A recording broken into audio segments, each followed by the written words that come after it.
शिव अनुमोदन में, शंकर के भजन में, शंकर की भक्ति में, शंकर के चरणारविंद में आपका चित्त नहीं लगता हो, आपका मन नहीं लगता हो, तो निवेदन है शिव की निंदा ना करें।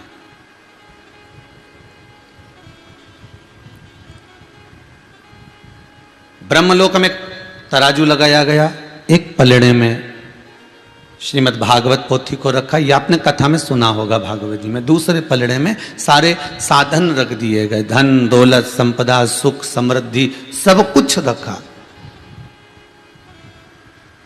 पर सब साधन रह गए हल्के, पलड़ा झुका कथा अमृत का। ये श्रीमद् भागवत कथा कहती है। उसी तरह दुनिया का सारा साधन, दुनिया का सारा सुख, दुनिया का सारा वैभव, दुनिया की सारी प्रतिष्ठा, दुनिया का सारा जितना वैभव है सबको एक ओर रख दीजिए। दुनिया के सारे वैभव को आप एक ओर, एक पलड़े में रख दीजिए, और दूसरे पलड़े में केवल भगवान शंकर के चरणारविंद की रज रख दीजिए।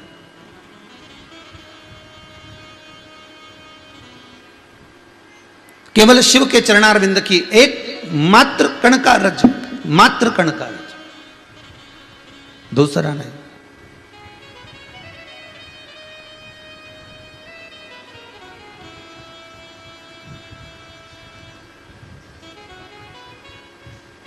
तैतीस कौटि देवता शंकर भगवान के चरणारविंद की मात्र रज पाने के लिए कितने समय तक जलाधारी के सम्मुख में से, जहां से पानी निकलता है, आपको पहले भी कथा में बताया कि शिवलिंग और शिवलिंग की जो गोल जलाधारी है और जलाधारी में से जो पानी बहकर बाहर जा रहा है।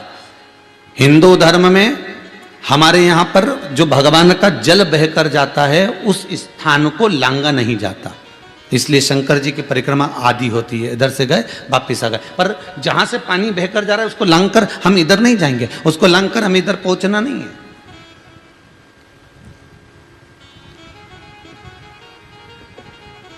उस जल को हमें लांघना नहीं है, उस जल को केवल हम स्पर्श कर सकते हैं, प्रणाम कर सकते हैं, नमन कर सकते हैं, पर उसको हम लांघे ना। क्यों?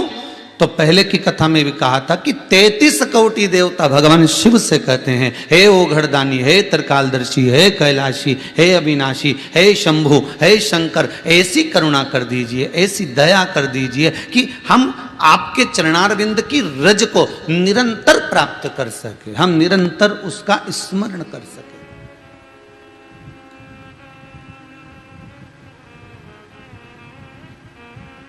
हमें वो रज निरंतर प्राप्त हो जाए, हमें वो रज प्रतिदिन प्राप्त हो जाए। और भोले तेरे चरणों की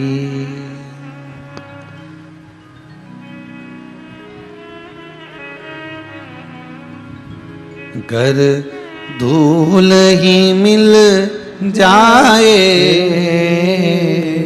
सच कहता हूँ भोले,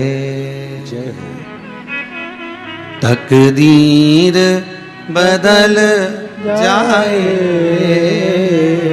सच कहता हूँ भोले, तकदीर बदल जाए, भोले तेरे चरणों। मात्र शिव के चरणारविंद की रज इस जीव को अगर मिल जाए, मात्र शंकर के चरण की रज इस मानव को अगर प्राप्त हो जाए, तो जीव तो वैसे ही कृतार्थ हो जाए कि भोले तेरे चरणों के होना हमें दास है, तेरे चरण रज से बुझानी हमें प्यास है। अगर सदगुरु के चरण की रज, मेरे शंकर के चरण की रज, शिव महापुराण तो बार बार कहती है, स्कंद पुराण कहती है, अग्नि पुराण कहती है, नर्मदा पुराण कहती है कि अगर कोई 33 कौटि देवताओं का भी अगर कोई गुरु बनकर बैठा है तो वो मेरा देव अधिदेव महादेव बनकर बैठा है, मेरा शिव, मेरा शंकर, मेरा ओघड़ी बनकर बैठा है।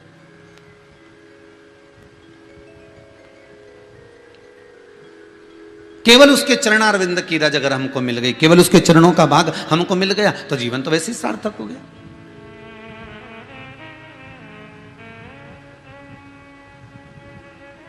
पर आदत हमारी बुरी है ना, हम भगवान के चरणों तक जाना ही नहीं चाहते। हम भगवान के चरणारविंद तक पहुंचना ही नहीं चाहते, क्योंकि वृत्ति में हमारे गलत भरा हुआ है, सोच में हमारे गलत भरा हुआ है, बुद्धि चित्त में हमारे गलत भरा हुआ है। जैसे एक सहज भाषा में समझो, एक पत्नी अपनी, एक स्त्री अपनी पड़ोसन से बोली, मैं मेरे पति से बहुत परेशान हो गई।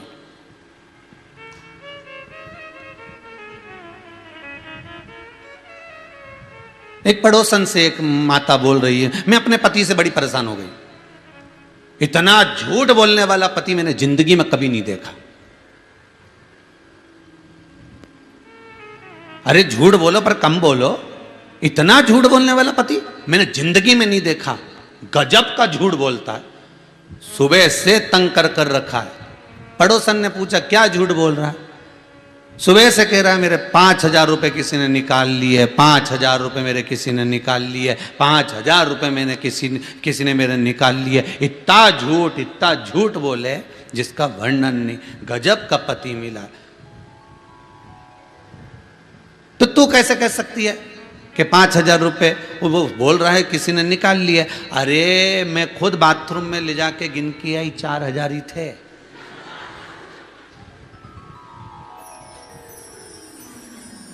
अब बताओ ऐसे पति के साथ कैसे जिंदगी निकालूंगी? इतना झूठा व्यक्ति, इतना झूठा व्यक्ति, इसके साथ मैं अपनी जिंदगी कैसे निकालूं? अब तुम बताओ।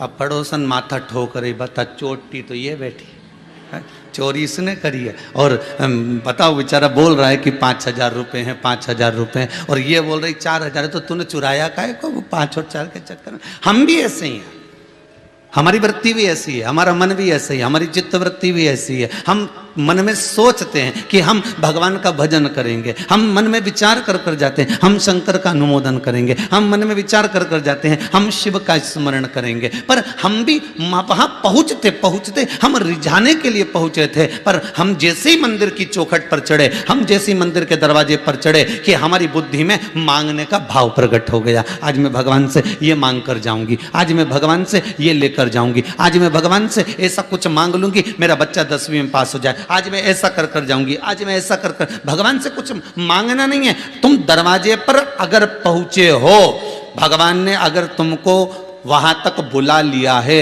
मेरे परमात्मा ने अगर अपनी चौखट तक तुमको बुला लिया है, अपनी कथा तक तुमको बुला लिया है, या आप आस्था चैनल के माध्यम से कथा सुन रहे हो, मोबाइल के माध्यम से सुन रहे हो, अगर परमात्मा ने आपकी चित्त वृत्ति को, आपके मन को अपनी कथा में, अपने चरणों में अगर लगा लिया है, तो समझ लेना कि भगवान तुम्हारे दुख को काटना प्रारंभ कर दिया है, भगवान तुम्हारे दुख को मिटाना प्रारंभ कर दिया है, भगवान तुम्हारे दुख को समाप्त करना प्रारंभ कर दिया। अगर तुम भगवान की भक्ति में डूब गए हो तो फिर दुख धीरे धीरे समाप्ति की ओर आ जाएगा।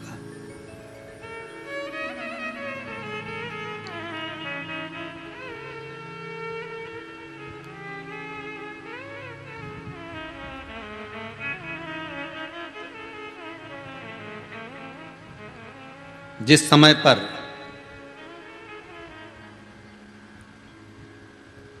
द्वारका में भगवान कृष्ण विराजमान थे,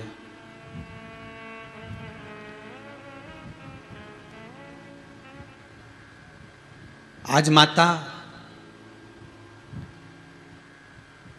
कालिंदी देवी यमुना ने श्री द्वारकाधीश से प्रश्न किया,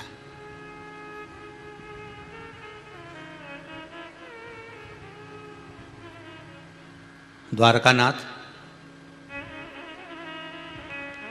आज आप बड़े मौन हो, आप आज आपके भीतर मुझे ऐसा लगता है कि कुछ हलचल मची हुई है, आज आप बड़े मौन से दिख रहे हो। द्वारकानाथ, आपके मौन का कारण क्या है?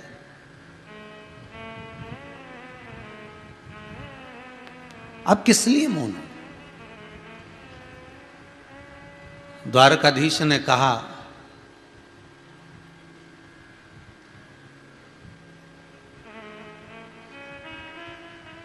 कि जिस गुरु के चरणारविंद में मैंने जाकर विद्या का अध्ययन किया है,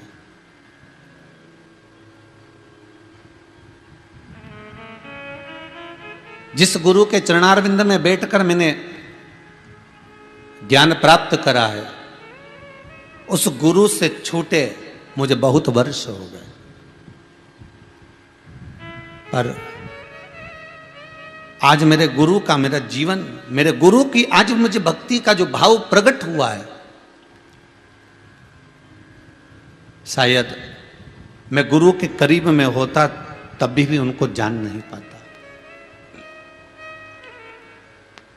तभी भी मैं उनको पहचान नहीं पाता।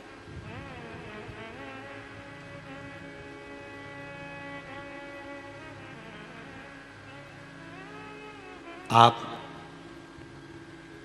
एक प्रसंग बड़ा सुंदर आप लोगों ने श्रवण किया होगा कि सांदीपनी ऋषि के आश्रम में भगवान कृष्ण ने विद्या का अध्ययन किया।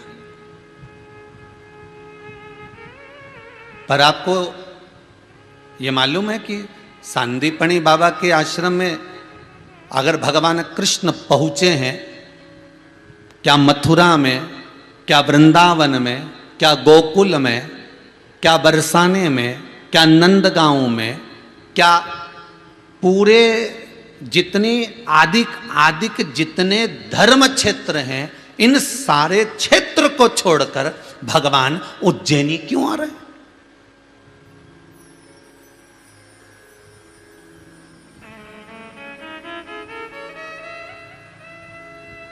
अच्छा, सत्य बात बताना भाई, जितने लोग भी आप कथा श्रवण कर रहे हैं आस्था चैनल पर या मोबाइल पर, उनसे एक दिल की बात पूछना चाहता हूं। अच्छे से बोलना कि पहले के समय में लोग अगर अध्ययन के लिए जाते थे तो कहां जाते थे? काशी जाते थे कि नहीं जाते थे? कि सब ये काशी पढ़ने के लिए जाएंगे, सब ये काशी के लिए जा रहे हैं, ये काशी पढ़ेंगे, ये काशी में विद्वत्ता धारण करेंगे। पर मेरा द्वारका का नाथ, मेरा कृष्ण, मेरा द्वारकाधीश, मेरा कन्हैया अगर विद्या अध्ययन करने के लिए जा रहे हैं तो मथुरा छोड़कर, आदिक जगह छोड़कर, जहां इतनी विद्वत्ता का भाव हो, जहां इतना ज्ञान चारों तरफ फैला हुआ हो, उस स्थान को छोड़कर मेरा द्वारका का नाथ, मेरा कृष्ण अगर विद्या अध्ययन करने जा रहा है तो उज्जैनी ही क्यों जा रहा है?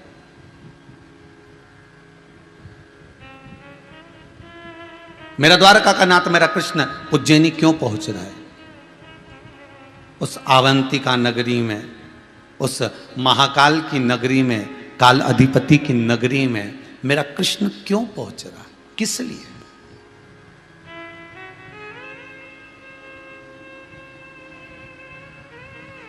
ये कोई सांदीपनी ऋषि कोई साधारण ऋषि नहीं है। 2-3 तरह का सोना होता है। एक सोने में जरा खार ज्यादा होता है ना, तो वो चमकता कम है। बोलो सही है कि गलत है? एक सोने में और ज्यादा खार होगा तो बिल्कुल नहीं चमकेगा। असली जो सोना होता है, एकदम असली सोना, जिसको खूब तपाया गया हो और खूब तपाया गया,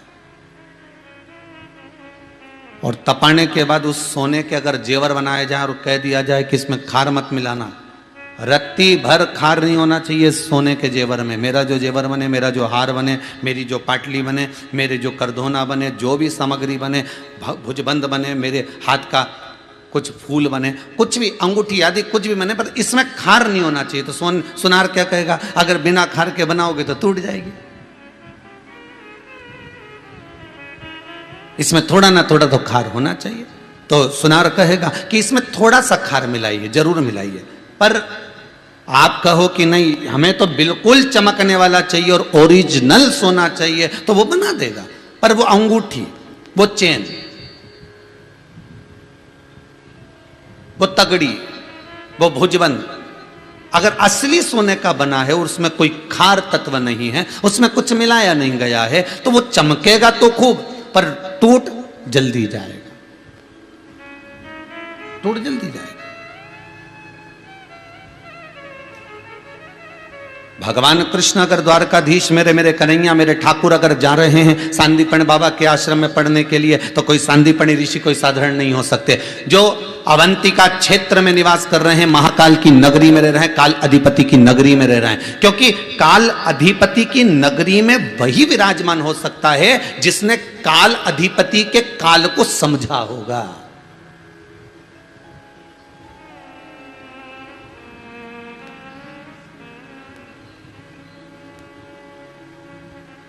कालंदी जी ने पूछ लिया। आपसे भी निवेदन है, कभी कभी अपने पति से पूछा करो तुम्हारा गुरु कौन है। आप में से कितनी पत्नियां हैं, जितने लोग भी कथा सुन रहे हैं, कभी कभी तो पूछ लिया करो तुम्हारा गुरु कौन है। और पूछने के बाद कहा करो, कभी कभी गुरु जी के पास जाते हो, बात करते हो फोन पर, कभी कभी उनसे चर्चा होती है, कभी उनसे मिलने का भाव उत्पन्न होता है, कभी कभी दिल में मन में ऐसी उमंगता उत्पन्न होती है कि मुझे गुरु के द्वार जाना है, मुझे गुरु के चौखट पर जाना है। साल भर में एक बार मुझे गुरु के दरवाजे पर जाकर मुंह झूठा कर कर आना है, क्योंकि मैं भले साल भर गुरु मेरे यहां भोजन करे, भले वर्ष भर गुरु मेरे यहां पर खाए, भले साल भर में गुरु जी को खूब भोजन कराऊं, खूब वस्त्र दूं, आभूषण दूं, रतन दूं, माणिक दूं, मोती दूं, धन दूं, दौलत दूं, संपदा दूं, पर साल में एक दिन ऐसा हो कि मैं गुरु के दरवाजे पर जब जाऊं और गुरु के घर की मैं झूठन खाकर, गुरु के घर की मैं टिक्कड़ खाकर, गुरु के घर का मैं 2 अन्न का दाना खाकर जब लौट कर आऊं, तो गुरु के दरवाजे पर भले तुम रोज मत पाओ, रोज का नियम बनाओ कि हम नहीं खाएं, पर साल में एक दिन ऐसा हो कि मुझे गुरु के घर का अन्न पाना है, मुझे गुरु के दरवाजे की उस झूठन को पाना है, मुझे गुरु के दरवाजे का भोजन ग्रहण करना है। क्यों? शास्त्र कहता है कि वर्ष में एक बार अगर हम गुरु के घर का झूठन भाग, थोड़ा सा अन्न भाग ग्रहण कर लेते हैं तो शरीर में कोई बड़ा रोग कभी नहीं आता, प्रवेश नहीं कर पाता, क्योंकि गुरु शिव का अवतार होता है, गुरु शंकर का एक स्वरूप होता है। अभी कालंदी जी को भगवान द्वारकाधीश ये बात बताएंगे कि शंकर और गुरु में क्या अंतर है। इस गुरु शिव महापुराण के अंतर्गत आपको यही समझना है कि शिव और गुरु में क्या अंतर रह गया है, ये द्वारकानाथ बता रहे हैं। और पूरी दुनिया में केवल एक शिवलिंग की स्थापना ऐसी है जो भगवान कृष्ण अपने गुरु की याद में कर रहे हैं। पूरी दुनिया में एक शिवलिंग ऐसा स्थापित करा जो दुनिया में कोई नहीं कर सकता, वो द्वारकानाथ अपने गुरु की याद में कर रहे हैं। कौन सा शिवलिंग है वो? द्वारका जी कौन कौन गया है? जितने लोग टीवी पर कथा सुन रहे हैं जरा हाथ उठा लो रे भाई। और मोबाइल पर भी जो लोग कथा सुन रहे हैं भले हाथ उठा लो, हम नहीं देख रहे तो क्या हुआ, तुम दिल से तो उठाओगे। द्वारका कौन कौन गया है द्वारकाधीश के दर्शन करने के लिए? अगर द्वारका गए होगे तो आपको मालूम होगा कि शंकर भगवान की स्थापना जब हम बड़े द्वार पर से, रख लीजिए हाथ, जब हम बड़े द्वार में से द्वारकाधीश का दर्शन करने के लिए अंदर प्रवेश करते हैं तो अंदर जाते से ही राइट में कुशेश्वर महादेव का दर्शन होता है। कौन से महादेव हैं? कुशेश्वर महादेव।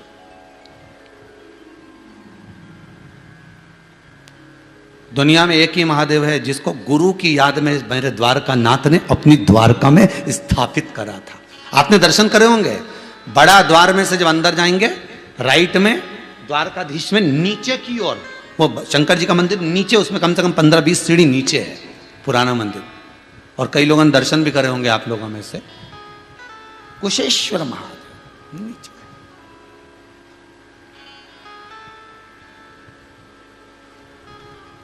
अच्छा, कई लोग तो सोच रहे होंगे हम तो द्वारका गए थे और एक दर्शन नहीं करे, हमने तो 4-6 बार करे और ध्वजा भी देखी, नारियल फेंका वे भी खाया, प्रसाद भी खाया, दर्शन भी किया, सब कुछ देखा, परंतु ये शंकर जी कहाँ चले गए थे, ये शिव जी कहाँ गए थे?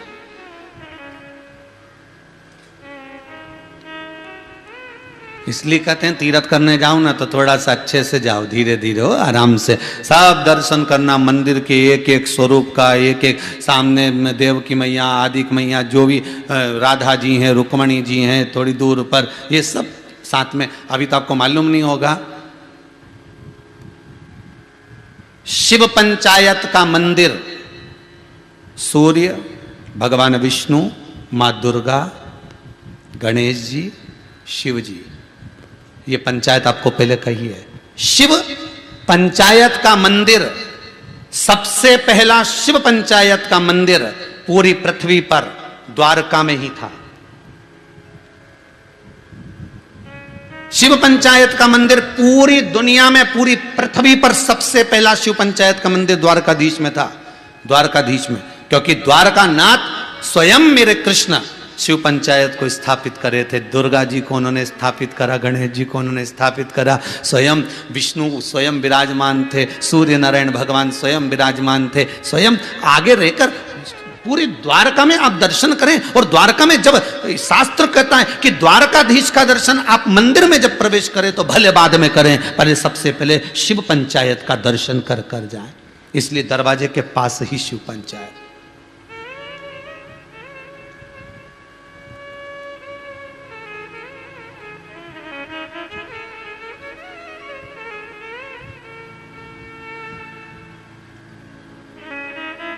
गोदावरी से ऐसी क्या प्रीति थी मेरे द्वारकानाथ को?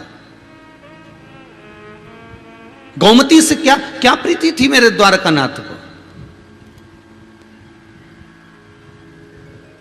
उस गोमती का सुख द्वारकानाथ को क्यों प्राप्त हुआ? किस लिए?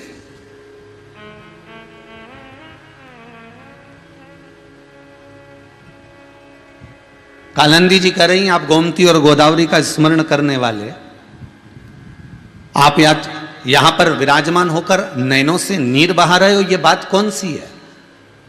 जगत का पालनहार, जगत का परमपिता परमात्मा, मेरा द्वारकानाथ, मेरा कृष्ण आज अगर आंखों से आंसू बहा भी रहा है तो किसी गुरु के लिए, और वो गुरु जिसको वो छोड़ कर आए, जिनको वो छोड़ा है, वो गुरु।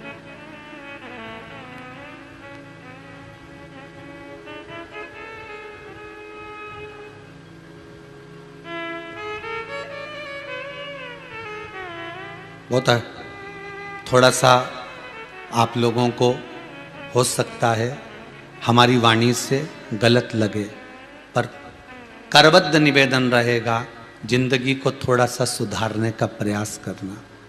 हमने कई जगह पर देखा है, बहुत सारी ऐसी जगह देखी जहाँ पर घर के कोई बुजुर्ग मर जाते हैं, उनका अंतिम संस्कार गांव की जमीन पर, खेत में, बावड़ी के किनारे, कुएं के किनारे उनका अंतिम संस्कार किया जाता है। आपने भी देखा होगा, जितने लोग कथा सुन रहे हैं।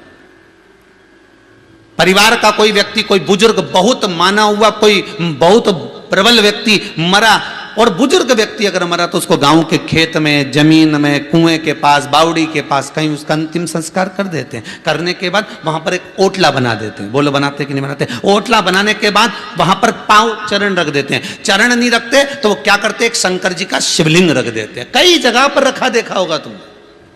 हम एक जगह की बात नहीं कर रहे। तुम जब जब रोड के किनारे से निकलोगे, जब जब तुम रास्ते में से निकलोगे, कई खेत में तुमने देखा होगा एक ओटला बना, शंकर जी का शिवलिंग रखा है। कहीं ओटला बना, शंकर जी का शिवलिंग रखा है, नंदी रखा है। फिर कहीं ओटला बना, मंदिर नहीं बना, ओटला बना, शंकर जी का शिवलिंग रखा है। ओटला बना, शंकर जी का शिवलिंग रखा, वह नंदी रखा, शिवलिंग रखा। पर यह नहीं सोचा तुमने कि रख किस जगह पर रहे हो। माना शंकर मेरा शिव में मानते हैं कि शमशान का वासी है, मेरा शिव ओघड़ निवासी है, मेरा शमशानी का निवास करने वाला मेरा भूत अधिपति, मेरा भूतेश्वर, मेरा शंकर मानते हैं। पर उसको विराजमान कहां कर रहे हो, ये भी तो देखो।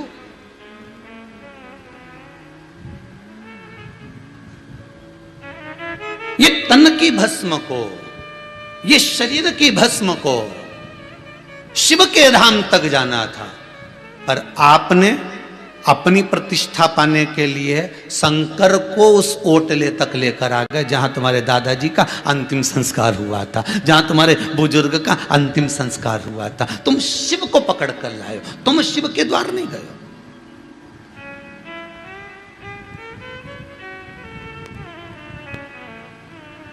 तुम्हें शंकर के द्वार जाना चाहिए था। जब कोई मरता है तो उसको कहां लेकर जाते हैं? शमशान। शमशान क्यों? शिव के द्वार अपन इसको लेकर जा रहे हैं, शंकर इसको लेने आए, वो बात दूसरी।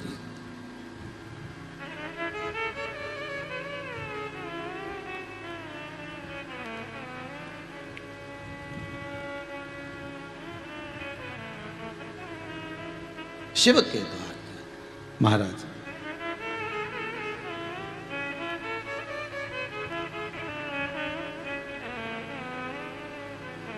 बस एक बात याद रखिएगा,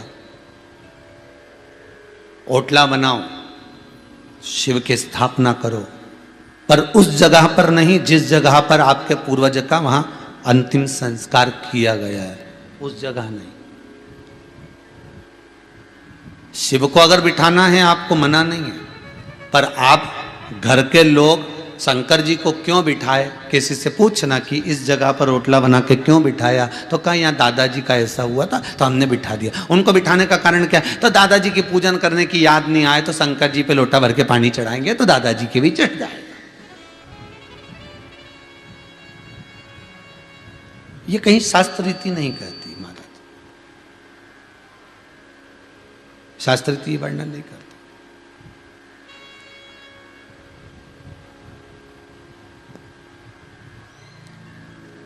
कालंदी जी कह रही है, नाथ आप किसको याद कर कर रो रहे हो? मेरे कृष्ण मेरे द्वारकानाथ कहते हैं आज मेरे गुरु सांदीपनी को।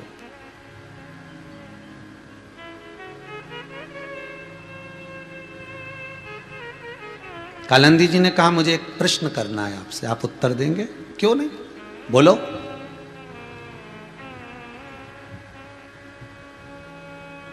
ऐसा कौन सा पुण्य,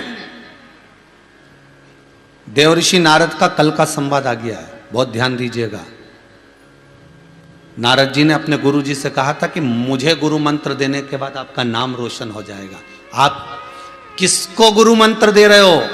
ए मछुआरे, तुमको मालूम है तुम किसको गुरु मंत्र दे रहे हो?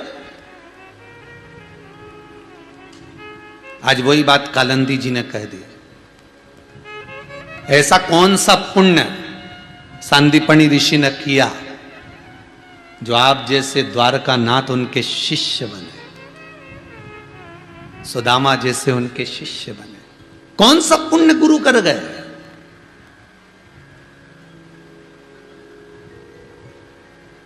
भगवान कृष्ण की आंख में जल भरा था और उन्होंने कालंदी को बिठाया।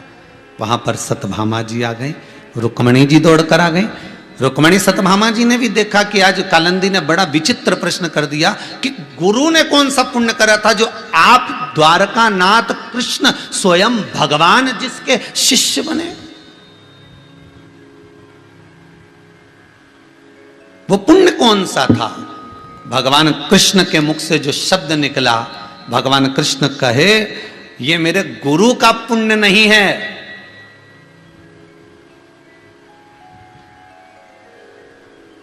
ये तो मेरे ऊपर मेरे गुरु की कृपा है। मैं चाहूंगा कि मैंने जिंदगी में कौन सा पुण्य करा था जो सांदीपनी ऋषि जैसे मेरे गुरु बने। मैंने कौन सा पुण्य करा था?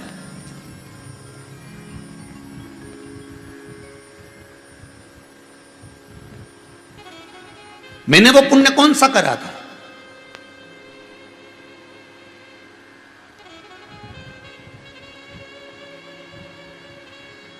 पति धर्म पत्नी से क्यों डरता है?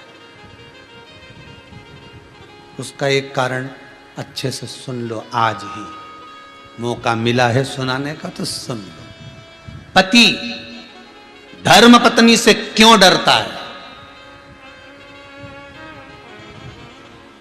पति पत्नी के परिवार वालों को ज्यादा अच्छे से नहीं जानता क्योंकि कभी कभी मिलते हैं, पर पत्नी पति के परिवार वालों को, इसके दोस्तों को, इसके रिश्तेदारों को, इसके कुटुंब वालों को और इसकी आदतों को पत्नी को सब मालूम रहता है। इसलिए बात बात में कह दी थी फालतू बात तो करना ही मत मेरे से।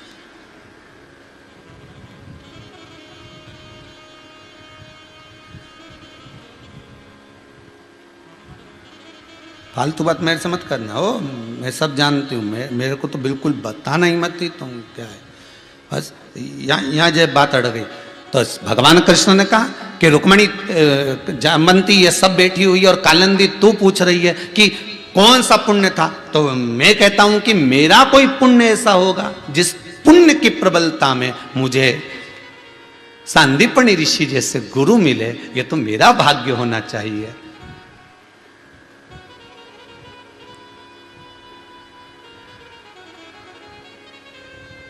कालिंदी जी ने कहा, जिसका चेला इतना बलवान है, सांदीपनी ऋषि का चेला द्वारका नाथ इतना बलवान है, तो सांदीपनी ऋषि कितने बलवान होंगे? और जो सांदीपनी ऋषि इतने बलवान है, तो उनका गुरु कितना बलवान होगा?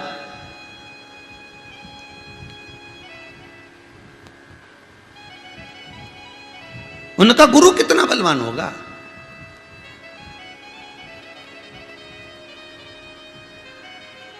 प्रभु जल्दी बताओ, ऐसा सांदीपनी बाबा किस गुरु के चेले हैं और ऐसा कौन सा फल मिल गया था उनको?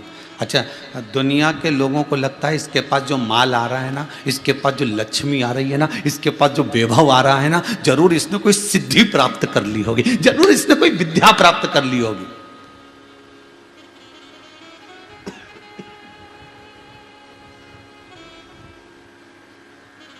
आपका व्यापार चलना चालू हो जाए, आपकी दुकान चलना चालू हो जाए, आपका वैभव प्रारंभ हो जाए, आपके चारों तरफ चर्चा चालू हो जाए, हर जगह पर आपका नाम लोगों के मुख पर अगर बार बार आ रहा है, तो दुनिया के लोग कहेंगे इसने जरूर कोई सिद्धि कर ली होगी, इसने जरूर कोई विद्या कर ली होगी, इसने कोई तंत्र विद्या कर ली होगी, इसने कोई अनुष्ठान कर लिया होगा, इसने कुछ ऐसा कर लिया होगा जो इसको ये प्राप्त हो गया। पर दुनिया के लोगों को ये नहीं दिखता कि विद्या नहीं है ये तांत्रिक विद्या, अघोरी विद्या या तंत्र विद्या नहीं है, यह कोई सिद्धि नहीं है। उसको यह ज्ञात होना चाहिए कि एक सिद्धि इतनी प्रबल है कि शंकर रूपी जिसको गुरु मिल गया, जिंदगी में वो कभी हार नहीं सकता, यह पक्का है। जिसको एक गुरु प्राप्त हो जाए और गुरु रूपी मंत्र अगर मिल गया है, गुरु जैसा बल अगर मिल गया है, गुरु जैसी सिद्धि अगर प्राप्त हो गई है, गुरु जैसा तात्विक सुख अगर मिल गया है, तो फिर झुकना क्या, फिर डरना क्या?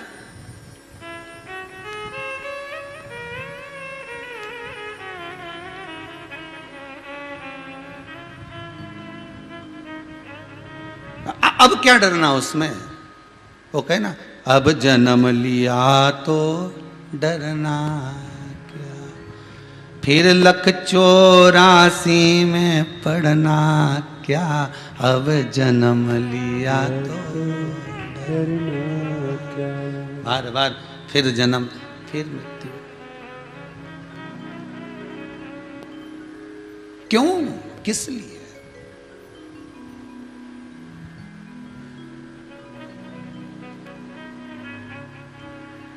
भगवान परमात्मा मेरा शिव रूपी अगर गुरु मिल गया, अगर गुरु मिला है तो वो किसी तंत्र विद्या से कम नहीं है, अगर गुरु मिला है तो किसी सिद्धि से कम नहीं है।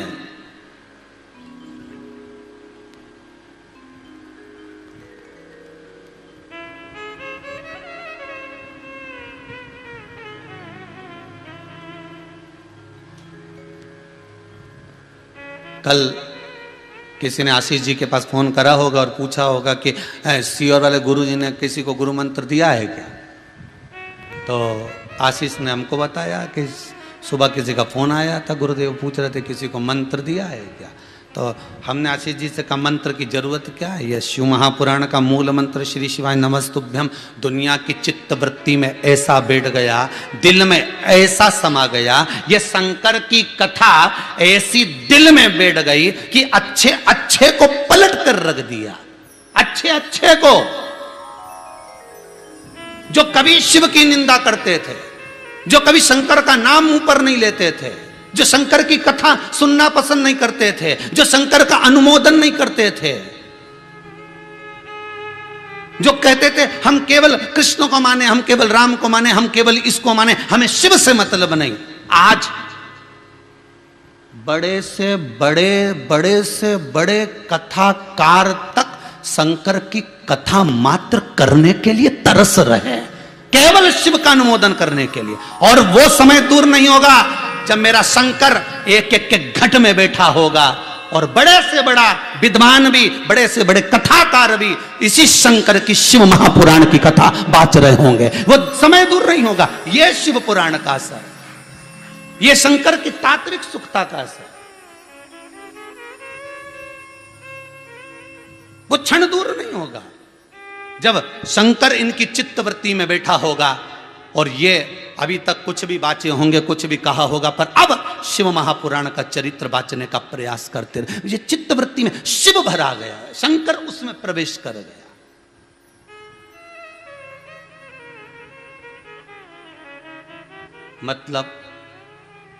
मतलब क्या? इनको गुरु मंत्र मिल गया। मतलब व्यक्ति जब पलटता है, जब शिव रूपी गुरु मंत्र उसको मिल गया। अब ये श्री शिवाय जम के बोलो नमस्तुभ्यम। आज ये कोई माता आई थी, कहाँ से महाराज? पटना से, घटना से कि पटना से आई थी? पटना, हाँ, कहीं से भी आई होंगी। तो वो कर रही थी गुरुजी, उनको जब बच्चेदानी में कैंसर हो गया था, तो वो कैंसर बड़ा प्रबल हो गया था, तो वो बोल रही थी गुरुदेव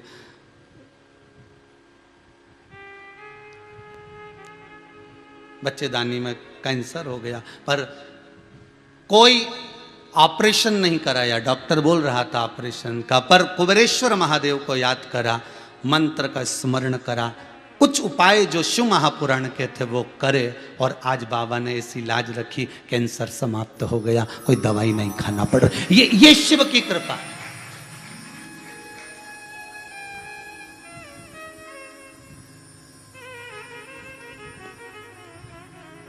ये शिव का अनुमोदन है।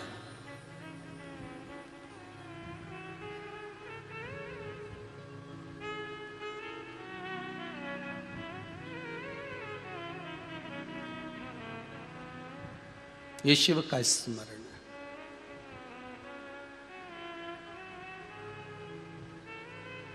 अगर वो कुबेरेश्वर धाम में वो पटना वाली माता हो ना, तो थोड़ी देर यहाँ जरा यहाँ आना, इस कैमरे के पास में जरा आइए, अगर हो यहाँ कहीं, हाँ जरा इस कैमरे के पास आ जाओ। यहाँ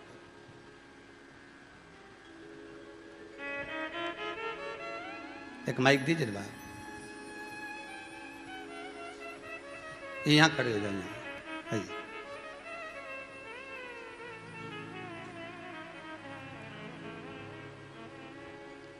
आप कहाँ से आई हुई हैं?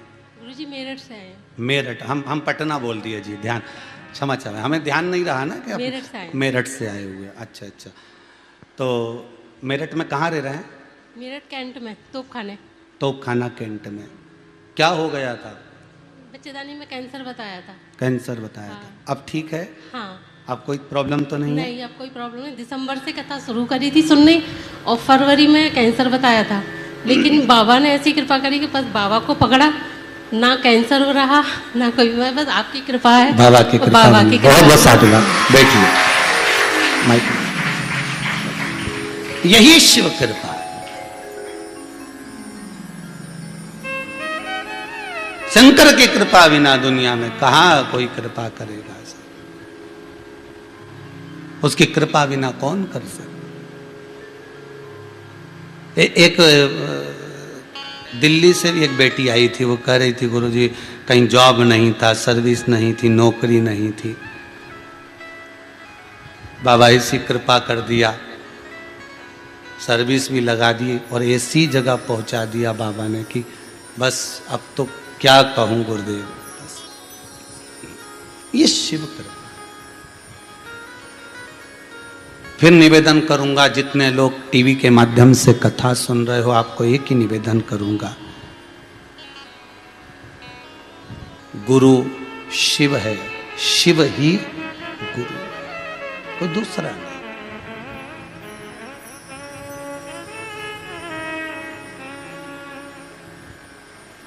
दरबार में भोले बाबा के दुख दर्द मिटाए जाते हैं, दुनिया के सताए लोग यहाँ सीने से लगाए जाते हैं, सीने लगाए।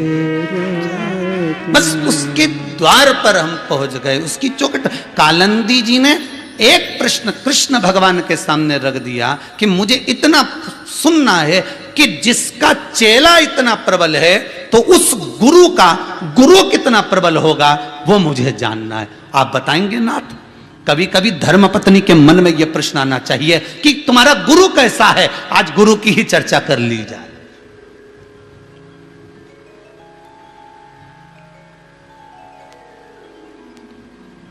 आपका गुरु कितना प्रबल है। हमें गुरु में होड़ नहीं करना है कि ये गुरु कितना बलवान है, इसकी सत्ता कितनी है, इसका वैभव कितना है, इसकी धन कितनी है, इसके चेले कितने हैं, इसके शिष्य कितने हैं, इसका कितना भंडारा होता है, कितना भोजन होता है, ये क्या करता है। हमें उससे मतलब नहीं रखना। हमें तो इतना रखना है कि गुरु भगवान का भजन कितना करवाता है और कितना करता है, स्मरण कितना करवाता है, कितना करता है, भक्ति में कितना ले जाकर छोड़ता है और खुद कितना ये शब्द है।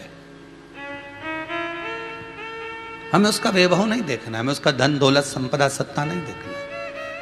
तब भगवान कृष्ण के नयनों से जल झलका और उन्होंने कहा, सुनो कालंदी, मेरे गुरु जी से एक बार मैंने पूछा था गुरुदेव, पूछना चाहूंगा आपका गुरु कितना प्रबल होगा जो आज मेरे जैसे शिष्य को आपने जो विद्या दी।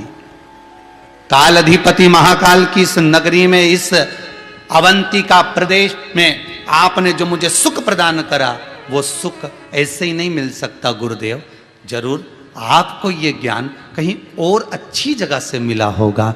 तब सांदीपनी ऋषि की आंख में जल थे, सांदीपनी बाबा की अश्रु आंखों से बहने लगे।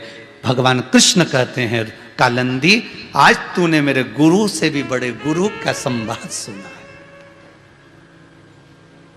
मेरे गुरुदेव के गुरु वेद धर्म जी, क्या नाम? वेद धर्म जी, याद रखना, वेद धर्म जी। सुनो कालंदी,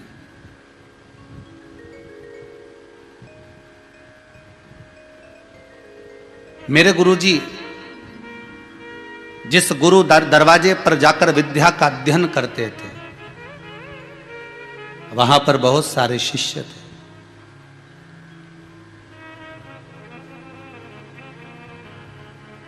बहुत सारे शिष्य। फिर एक बार मेरे गुरुदेव के जो गुरुजी हैं, सांदीपनी ऋषि के जो गुरु हैं वेदधर्म, उन्होंने पूरी विद्या का अध्ययन कराने के बाद अपने चेलों से कहा, उस समय पर मेरे गुरुदेव का नाम सांदीपनी नहीं था, उनका नाम था सांदीपक।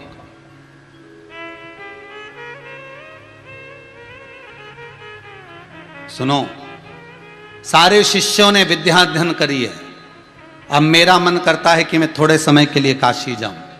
वेद धर्म जी ने कहा मुझे काशी जाना है। जितने भी शिष्य मेरे आश्रम में रह रहे हैं, जितने भी शिष्य इस आश्रम में विद्या का अध्ययन करे हैं, उन सब से निवेदन है कि सब मेरे साथ काशी घूमने के लिए चलो।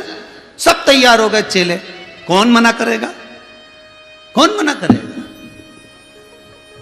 जिसको देखो वही तैयार, हम भी चलेंगे, हम भी चलेंगे, हम भी चलेंगे। सब ने तैयारी कर ली, ने बैग जमा लिया, ने पोटली बांध ली और सब तैयारी करके बैठ गए कि कल गुरुजी के साथ में सब काशी जा रहे घूमने के लिए, और सबकी तैयारी हो गई। दूसरे दिन सुबह गुरुजी ने सब चेलों को बुलाया और वेद धर्म जी ने कहा, सुनो बेटा, सब काशी चलो, मना नहीं है, पर एक बात अच्छे से सुन लेना, जब मैं काशी में पहुंचूंगा, जब मैं काशी में जाऊंगा, काशी में पहुंचने के 4 दिन बाद, इसको कहते हैं गुरु, अपनी गति गुरु खुद बता रहा है। काशी में पहुंचने के 4 दिन बाद मैं कोढ़ी हो जाऊंगा, मुझे कोढ़ हो जाएगा और मैं आंख से अंधा हो जाऊंगा, न चल सकूंगा न फिर सकूंगा, मेरे शरीर से पीप बहेगा, रक्त बहेगा, और तुम सबको सेवा करना है मेरी, ना मैं हिलूंगा न डुलूंगा, तुम सब मेरी सेवा करना। इतने में सारा शिष्य सोचे गजब का टेंशन दे दिया। बताओ, गजब का टेंशन।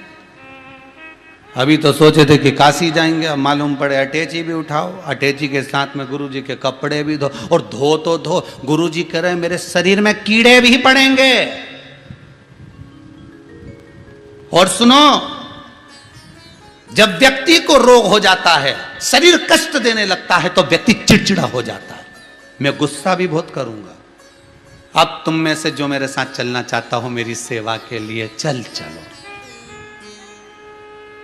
एक बोला मुझे तो मेरी मम्मी की याद आ रही, एक बोला मेरे को मेरे पिताजी याद आ रहे हैं, एक बोला मुझे सपने में मेरी बहन भाई दिख रहा है, एक बोला मुझे मेरी गौ माता दिख रही, एक बोला मैं ये आश्रम खाली रहेगा कौन देखेगा, मैं इसी को देख लूँगा, एक बोला मेरे को तो जाना है, मेरी तो शादी पक्की हो गई, एक बोला मुझे तो ऐसा करना है, मैं तो वहाँ। सब छुट्टी मार दिए, सब चले गए, केवल एक सांदीपक बचा,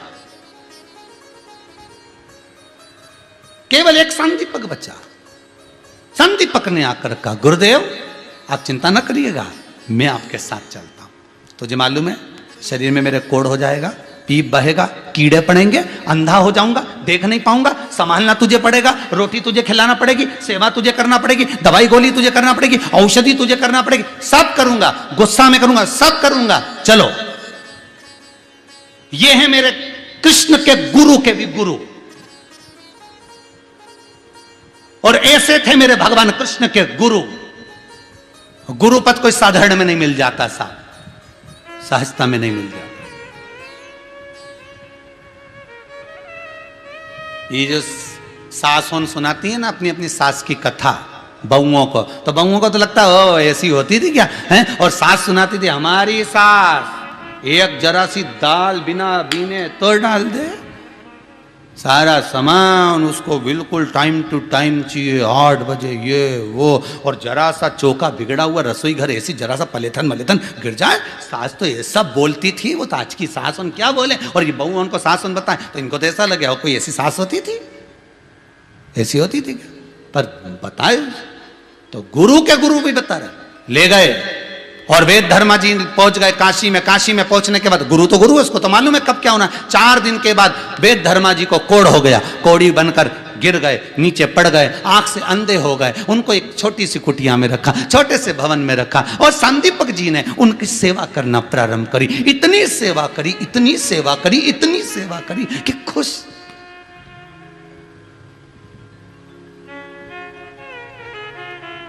एक दिन सांदीपक ने कह दिया गुरुदेव आपके शरीर में से कीड़े निकल रहे हैं, गुरुदेव आप मेरे साथ किसी वैद्य जी के यहाँ, किसी डॉक्टर के यहाँ, किसी औषधि वाले के यहाँ चलो ना।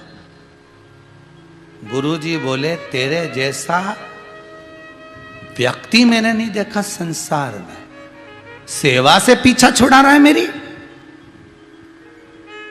कीड़े मेरे शरीर से निकल रहे हैं, दुख मुझे रहा है, तकलीफ मुझे हो रही है, तो तू क्यों जाने का बोल रहा है? तू चाहता है कि मैं जल्दी से ठीक हो जाऊं और तू अपने घर चले जाए। गुरुदेव आपका कष्ट नहीं देखा जाता, आपका कष्ट। शिव कथा कह रही है कष्ट गुरु का नहीं देखा। जैसे जैसे नरेंद्र, जैसे स्वामी विवेकानंद को नरेंद्र कहा जाता था। स्वामी विवेकानंद रामकृष्ण परमहंस जी के पास आज बैठे हुए थे। रामकृष्ण परमहंस जी के सामने भोजन की थाली रखी थी। रामकृष्ण परमहंस जी भोजन नहीं कर पा रहे थे, इतना खास रहे थे, इतना खास रहे थे। स्वामी विवेकानंद देखकर तड़प रहे थे, क्योंकि रामकृष्ण परमहंस जी के गले में कैंसर हो चुका था, भोजन नहीं कर पा रहे थे।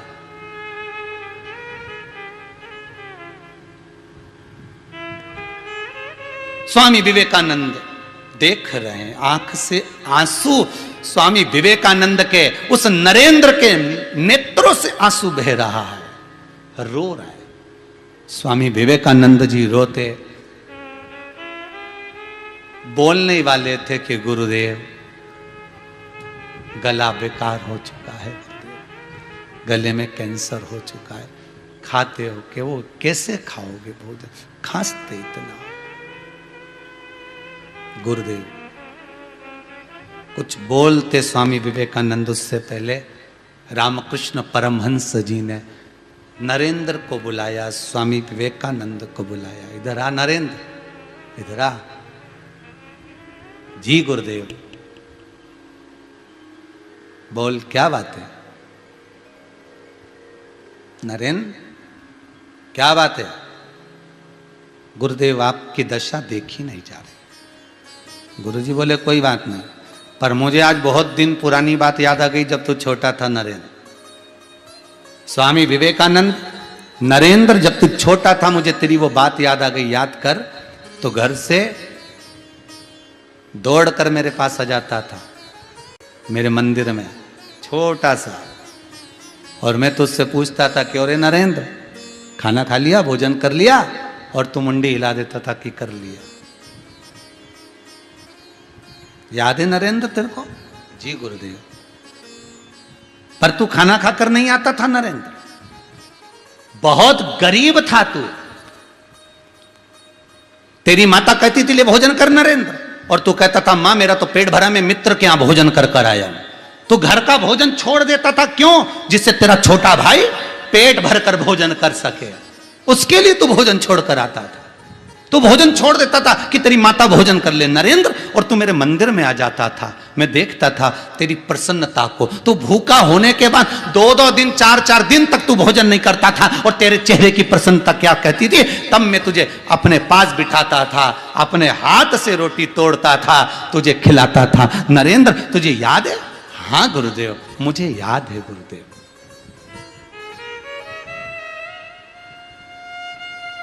तू भूखा रहता था, मैं तुझे भोजन कराता था। नरेंद्र बोले, स्वामी विवेकानंद बोले गुरुजी एक मन में प्रश्न पहले भी था और आज फिर है।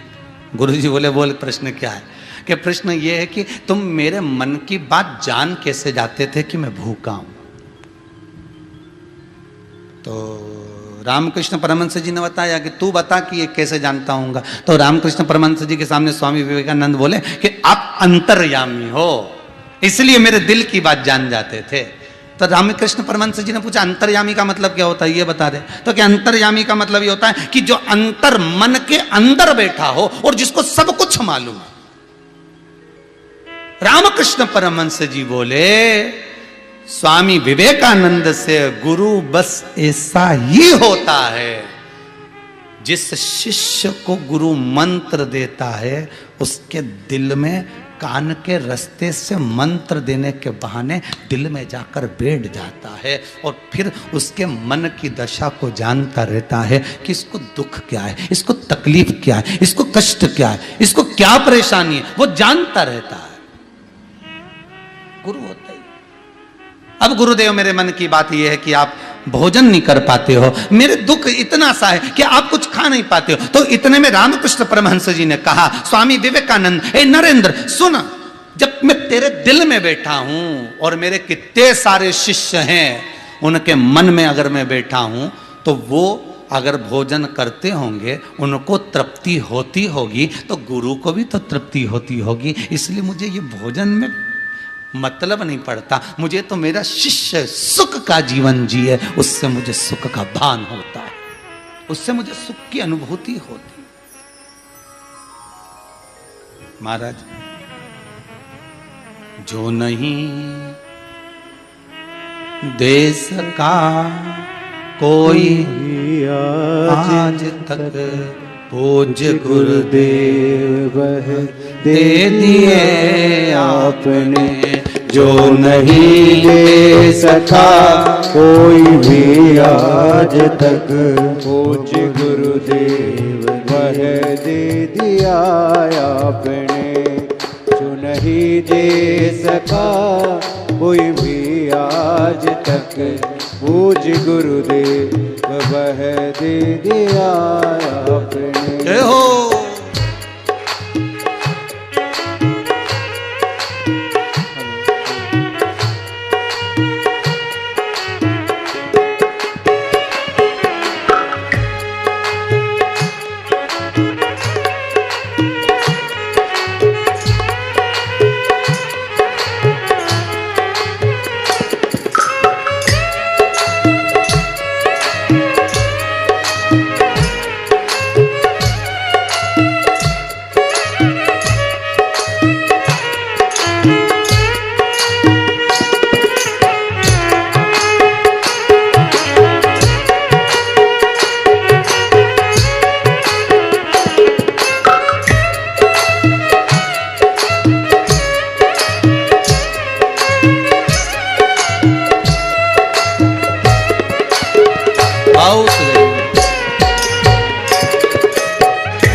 तप किया पुण्य हमको दिया। आपने जप किया पुण्य हमको दिया। आपने तप किया पुण्य हमको दिया। आपने तप किया पुण्य हमको दिया। आपने दिव्य एहसान हम पर किया। आपने दिव्य एहसान हम पर किया। आपने दिव्य एहसान हम पर किया। आपने दिव्य एहसान हम पर किया। करती दीक्षा हमें ज्ञान अमृत पिला। करती दीक्षा हमें ज्ञान अमृत दिया। जो हमारे लिए विष पे आया आपने। जो हमारे लिए विष पे आया आपने। जो नहीं दे सका कोई भी आज तक। जो नहीं दे सका कोई भी आज तक। पूज्य गुरुदेव वह दे दिया आपने। पूज्य गुरुदेव वह दे दिया आपने। जो नहीं दे सका कोई भी आज तक। जो नहीं दे सका कोई भी आज तक। पूज्य गुरुदेव वह दे दिया आपने। पूज्य गुरुदेव वह दे दिया आपने। पूज्य गुरुदेव वह दे दिया आपने। हे गुरुदेव, बड़ी कृपा है ये गुरु, बड़ी कृपा है। इस कृपा के आगे कोई कृपा नहीं हो सकती। इस दया के आगे कोई दया नहीं हो सकती महाराज, कोई दया नहीं। फिर क्या हुआ, कालंदी जी पूछ रही है। कालंदी जी ने पूछा फिर आगे क्या हुआ? हुआ क्या? भगवान कृष्ण कहते हैं कालंदी, जैसे ही संदीपक ने कहा कि गुरुदेव मैं डॉक्टर को दिखा दूं, वेद को दिखा दूं, औषधि दिलवा दूं, नहीं नहीं नहीं मुझे कहीं नहीं जाना, मुझे कहीं नहीं जाना है महाराज, मैं कहीं नहीं जाऊंगा। तू मुझसे पीछा छुड़ाना चाहता है? मैं कहीं जाने वाला नहीं हूं। ओहो ठीक है, और गुरु की सेवा में लग गया। अब एक दिन गुरु जी के शरीर में से कीड़े निकल रहे थे, उस कीड़ों को निकालकर एक गिलास में पात्र में भरकर बाहर फेंक रहा था। इतनी सेवा कर रहा था, इतनी सेवा कर रहा था कि उसकी सेवा को देखकर जिस काशी में निवास कर रहे थे, जिस काशी में वो रह रहे थे, उसी काशी का अधिपति मेरा विश्वनाथ, मेरा शंभु, मेरा त्रिकालदर्शी, मेरा कैलाशी वहां पर आ गया। और आकर वो शिष्य से बोला, वो संदीपक से बोले, सुन मैं तेरी सेवा से, तेरी भक्ति से बहुत प्रसन्न हूं, मांग तुझे क्या चाहिए, क्या दूं मैं तुझको, बोल क्या दिया जाए तेरे को, बोल दे। कुछ नहीं, अगर आप कह रहे हो ना मेरे को कुछ नहीं चाहिए। शंकर जी बोले, इतने दिन से तू अपने गुरु जी की सेवा कर रहा है रे सांदीपक, वेद धर्म की तू इतने दिन से सेवा कर रहा है, उसके शरीर में रोग है, तू एक काम करना, कुछ नहीं मांगे तो यही मांग ले कि गुरु जी का शरीर अच्छा हो जाए। सांदीपक बोले, गुरु जी से पूछे तो मैं एक चीज नहीं मांग सकता और आप क्यों कि ये मांग ले, अब भी पूछ के आता हूं, आप रुकना। सांदीपक दौड़ कर गया, दौड़ कर जाकर कहा, गुरुदेव गुरुदेव गुरुदेव। गुरु जी बोले, क्या है, क्यों चिल्ला रहा है इतना? गुरु जी भोलेनाथ आए हैं, शंकर भगवान, कह रहे हैं तेरी सेवा से मैं प्रसन्न हो गया हूं, एक काम कर कुछ मांग ले। तो गुरु जी मैं मांग लूं क्या कि आप स्वस्थ हो जाएं? गुरु जी बोले, धिक्कार तेरे जीवन पर, बता मुझे भिखारी बना दिया, मेरे लिए हाथ फैला रहा है दूसरे के आगे।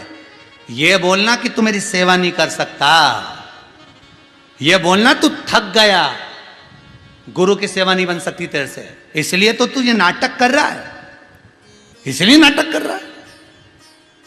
और अगर तेरे से नहीं बन रहा मेरी सेवा करते हुए तो सुन सांदीपक, मैंने पहले ही तेरे से कहा था मेरे संग में मत चल, मेरे तकलीफ रहेगी, मैं अंधा हो जाऊंगा, मेरे को कोढ़ हो जाएगा। ये फिर क्यों आया तू मेरे साथ, क्यों नाटक कर रहा है फालतू के? अगर ऐसी भीख मांगना थी तो पहले ही मांग लेता, शर्म नहीं आ रही तेरे को? सांदीपक बोला, गुरुदेव क्यों नाराज हो रहे हो, बोलो क्या चाहते हो? मुझे अच्छा नहीं होना, बस बोल दिया तो बोल दिया, अब जा बोलिया शंकर जी को।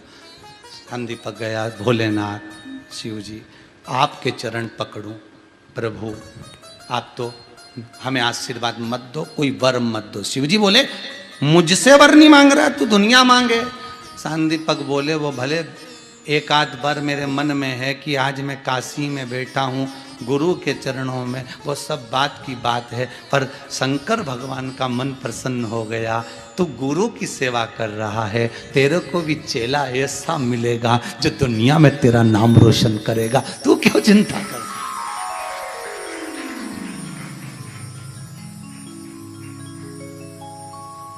तू आज काशी में है गुरु के साथ में, तू चेला काशी में, तेरा भी चेला आएगा मेरी ही कालों की काल नगरी में, और वो चेला कोई साधारण नहीं होगा जो तेरा चेला होगा, तू भी कम नहीं और तेरा चेला भी कम नहीं होगा। शंकर जी मन से दे दिया, कुछ बोले नहीं सांदीपक को, कुछ भी नहीं। अब इसकी सेवा इतनी अच्छी चल रही थी कि शंकर जी ने भगवान विष्णु से कह दिया, नारायण नारायण बोले, क्या बात है, वो सांदीपक को वर दिया प्रभु, वो मेरे से नहीं ले रहा, आप जाओ। भगवान विष्णु पहुंच गए, भगवान विष्णु ने जाकर कहा, सांदीपक मांगो तुम्हें क्या चाहिए, तुम्हारी सेवा बड़ी प्रबल है। सांदीपक बोले, पहले भी मांगने की बात सोची थी, इस गुरु जी के पास गया तो गुरु जी ने खूब फटकार लगाई, दादा तुम तो रहने दो, तुम अपने अपने घर जाओ। भगवान विष्णु, तुम अपने अपने घर जाओ।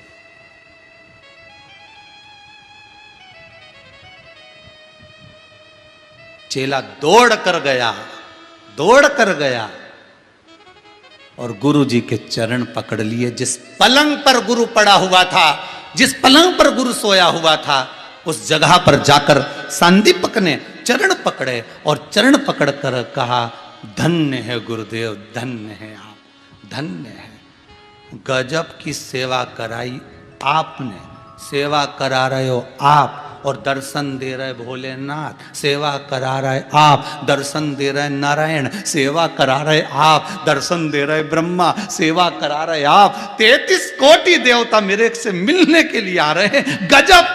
तो भगवान सांदीपक के गुरु तो तुरंत बोले, देव धर्मा वेद धर्मा जी ने पूछा, अब कौन आ गया तेरे से मिलने? तो कि भगवान विष्णु। वेद धर्म ने कहा, बस अब मेरी काया ठीक होगी, एक क्षण नहीं लगा, मुझे गंगा ले चल। काशी में जैसी गंगा का स्नान करा, काया ठीक हो गई। वेद धर्म ने कहा, बस अब कोई लालसा नहीं बची, चेला अगर बने तो वो अपनी मंजिल तक पहुंच जाए तो गुरु का फर्ज है, नहीं तो क्या मतलब।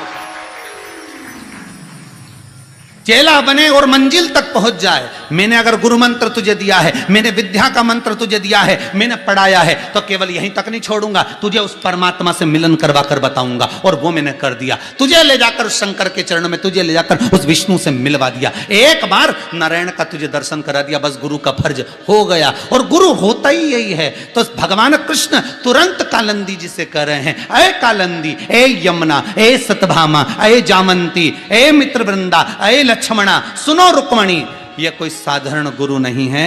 अगर आज मुझे मेरे गुरु की याद आई है तो वो गुरु कोई साधारण नहीं था, जिसने अपने गुरु की सेवा करी, तो मेरा भी तो लक्ष्य बनता है कि मैं गुरु की सेवा करूं। पर कैसे जाऊं मैं उस अवंतिका प्रदेश में, कैसे जाऊं? एक काम करता हूं, देवादिदेव महादेव को यहां बुलाऊंगा ना, तो मेरे गुरु सांदीपनी ऋषि खुद ही आ जाएंगे। तो एक कुशेश्वर शिवलिंग का निर्माण मेरे भगवान कृष्ण कालिंदी जी के साथ में मिलकर प्रतिष्ठा कर उसको विराजमान करते हैं द्वारका में। कहां विराजमान करते हैं? द्वारका, द्वारका में। और द्वारका प्रदेश कोई ऐसा ही द्वारका नहीं है। द्वारका केवल द्वारका नहीं है साधारण। शिव महापुराण की कथा कहती है ये वो द्वारका है जहां मेरा कृष्ण तराजू में तुल जाता है, जहां पर तुला का दान हो जाता है। ये वो द्वारका नहीं साधारण, ये वो द्वारका है जहां मेरा कृष्ण शंकर से मिलने के लिए बार बार अग्रण्य हो जाता है, अग्रण्य।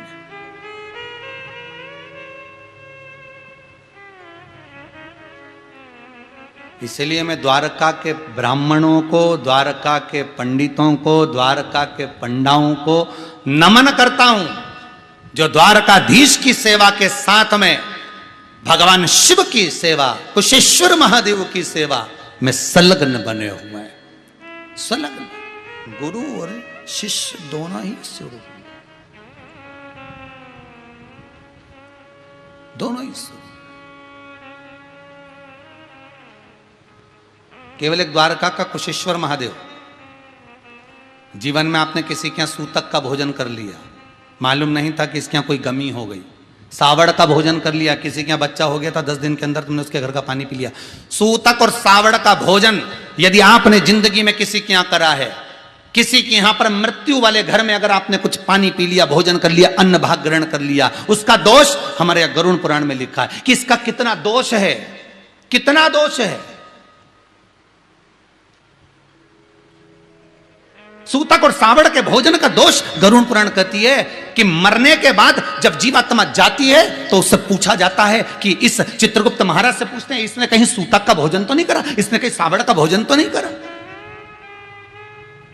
अगर सूतक और सावड़ का इसने भोजन करा होगा तो 94 नरक भोगने से पहले इसको बैतरणी में पड़े रहना पड़ेगा, डूबना पड़ेगा, बार बार गोते लगाना पड़ेगा, बार बार इसको उलझना। इसलिए कहते हैं कि कभी आप योग लगे, हमारे हिंदू धर्म में 4 धाम बताए हैं महाराज, बद्रीनाथ, जगन्नाथ, द्वारका, रामेश्वर। क्यों कहे गए, इनका जो महत्व है उसको समझिएगा। कभी स्कंद पुराण उठाकर उसको पढ़िए, कभी मौका मिले तो गीता प्रेस गोरखपुर की स्कंद पुराण बुलवा उसको पढ़ो। उसमें एक एक खंड में आपको भाग मिलेगा कि द्वारका का महत्व क्या है, बद्रीश का महत्व क्या है, क्या जगन्नाथपुरी का महत्व है, क्या रामेश्वर का महत्व है, क्या हमको ये शिव लिंग की पूजन का महत्व है, ये हमको ज्ञात होगा। तो द्वारका में ये कुशेश्वर महादेव विराजमान हुए, भगवान कृष्ण की नगरी में भगवान द्वारकाधीश के पास में विराजमान हुए। उसका सबसे बड़ा कारण यही है कि अगर मान लो कोई सूतक का भोजन कर लिया, सावड़ का भोजन कर लिया,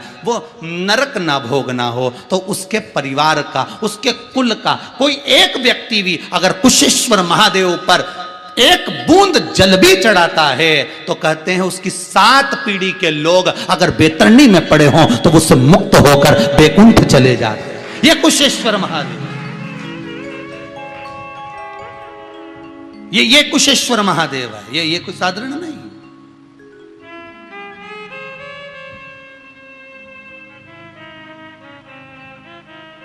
शिव को पहचान।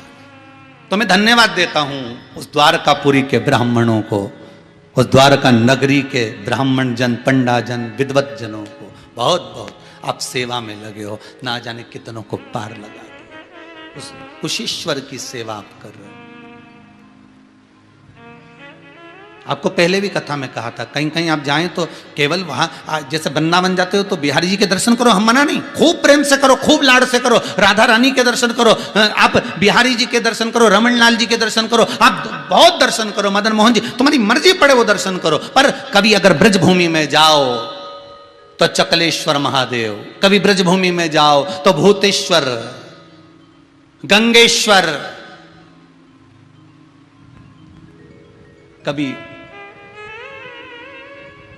महाराज आप अगर जाएं तो मोहिनीश्वर, आप भगवान शिव के स्वरूप का दर्शन ब्रज मंडल में जाओ तो एक शंकर जी का लक्ष्य लेकर जाना। अब की बार जा रही हूं तो भूतेश्वर जरूर जाऊंगी, अब की बार जा रही हूं तो चकलेश्वर जरूर जाऊंगी, अब की बार जा रही हूं तो मैं भगवान का जो मोहिनी स्वरूप भगवान ने धारण करा था, बड़ा सुंदर गोपी रूप धारण करा था, वो गोपेश्वर का मुझे दर्शन करना है। बिहारी जी का दर्शन करने जाऊंगी तो गोपेश्वर जरूर जाऊंगी, मैं अगर वृंदावन जाऊंगी तो भूतेश्वर मथुरा जरूर जाऊंगी, मैं अगर गोवर्धन जाऊंगी तो चकलेश्वर जरूर जाऊंगी। एक शंकर का लक्ष्य लेकर जाना, आपकी वो यात्रा खाली नहीं रहेगी। मेरा ओघड़ दानी इतनी झोली में खुशी भर कर भेजेगा कि आपसे समेटी नहीं जाएगी। आप जिस जगह पर जाओ वहां शंकर का अगर अनुमोदन कर रहे हो, आप जिस भूमि पर, जिस जगह शिव का नाम नहीं होता वो जगह नष्ट कर दी जाती है। शिव महापुराण में दक्ष प्रजापति जो यज्ञ कर रहा है, दक्ष प्रजापति जो यज्ञ रचा है, उस यज्ञ में शंकर का स्थान नहीं है, उस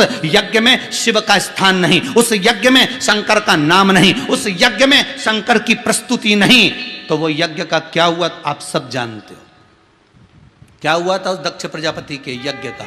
वो यज्ञ नष्ट हो गया था। सती मैया अग्नि में कूदकर भस्म हो गई थी। कारण क्या था भस्म होने का? शंकर नहीं था वहां, मेरा शिव वहां प्रस्तुत नहीं था, वहां मेरा शिव नहीं है। ऐसी कोई जगह बता दो जहां शंकर नहीं हो। बद्रीनाथ में शिव, केदारनाथ में शिव, जगन्नाथ में शिव, द्वारकानाथ में शिव, रामेश्वर में शिव, आप जितनी जगह, तिरुपति चले जाओ तो शिव, ऊपर तिरुपति नाथ बैठे, नीचे कपिलेश्वर महादेव। आप नाथ द्वारा चले जाओ, नाथ द्वारा में श्रीनाथ जी बैठे, एक लिंग जी पास में। अब जिस जगह पर जाओगे जहां शंकर नहीं है वहां कुछ भी नहीं है, जहां शिव नहीं वहां कुछ नहीं, वहां फिर झोली की कोई बात ही नहीं है। यहां तो महाराज वो दे रहा। तेरे दरबार की बाबा निराली शान देखी है, तेरे दरबार की बाबा निराली शान देखी है। तुझे देते नहीं देखा पर झोली भरी देखी है। वो देता है, बड़ा प्रबल देता है।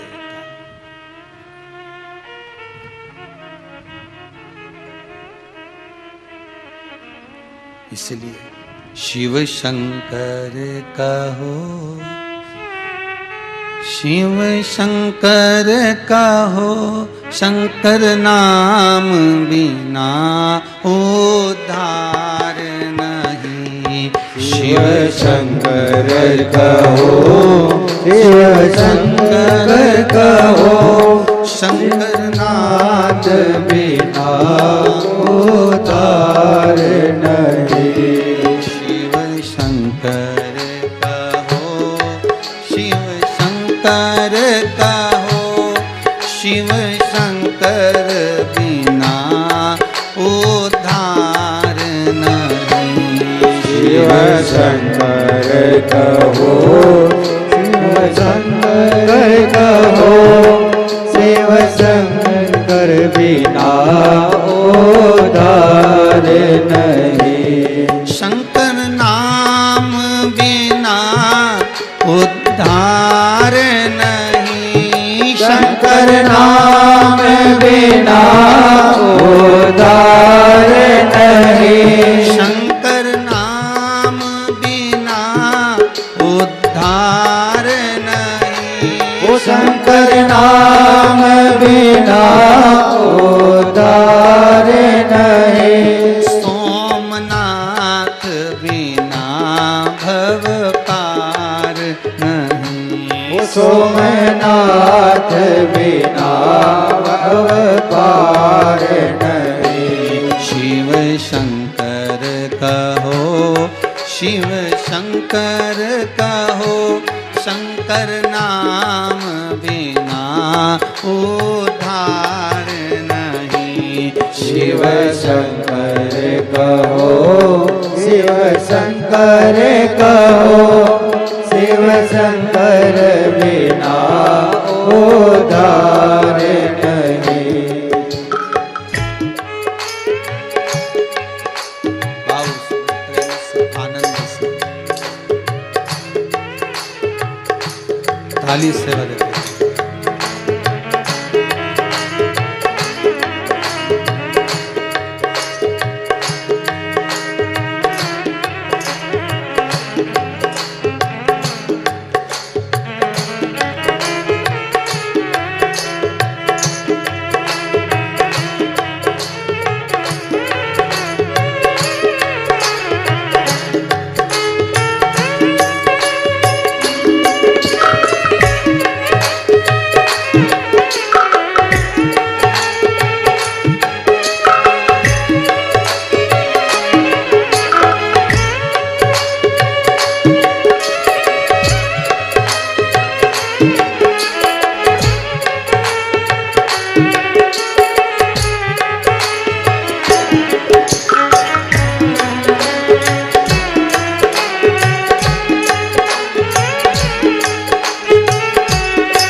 विश्वनाथ बिना भव पार नहीं। विश्वनाथ बिना भव पार नहीं। विश्वनाथ बिना भव पार नहीं। विश्वनाथ बिना भव पार नहीं। कुबेरनाथ बिना उद्धार नहीं। कुबेरनाथ बिना उद्धार नहीं। शिव शंकर कहो, शिव शंकर कहो, शंकर नाम बिना उद्धार नहीं। शिव शंकर कहो, शिव शंकर कहो, शिव शंकर बिना उद्धार नहीं।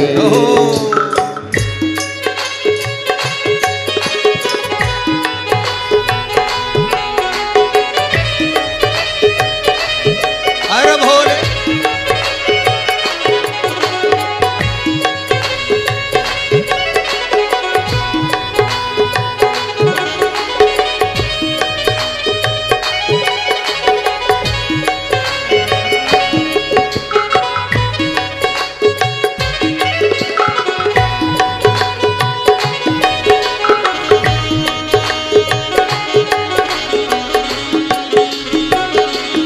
शंभो।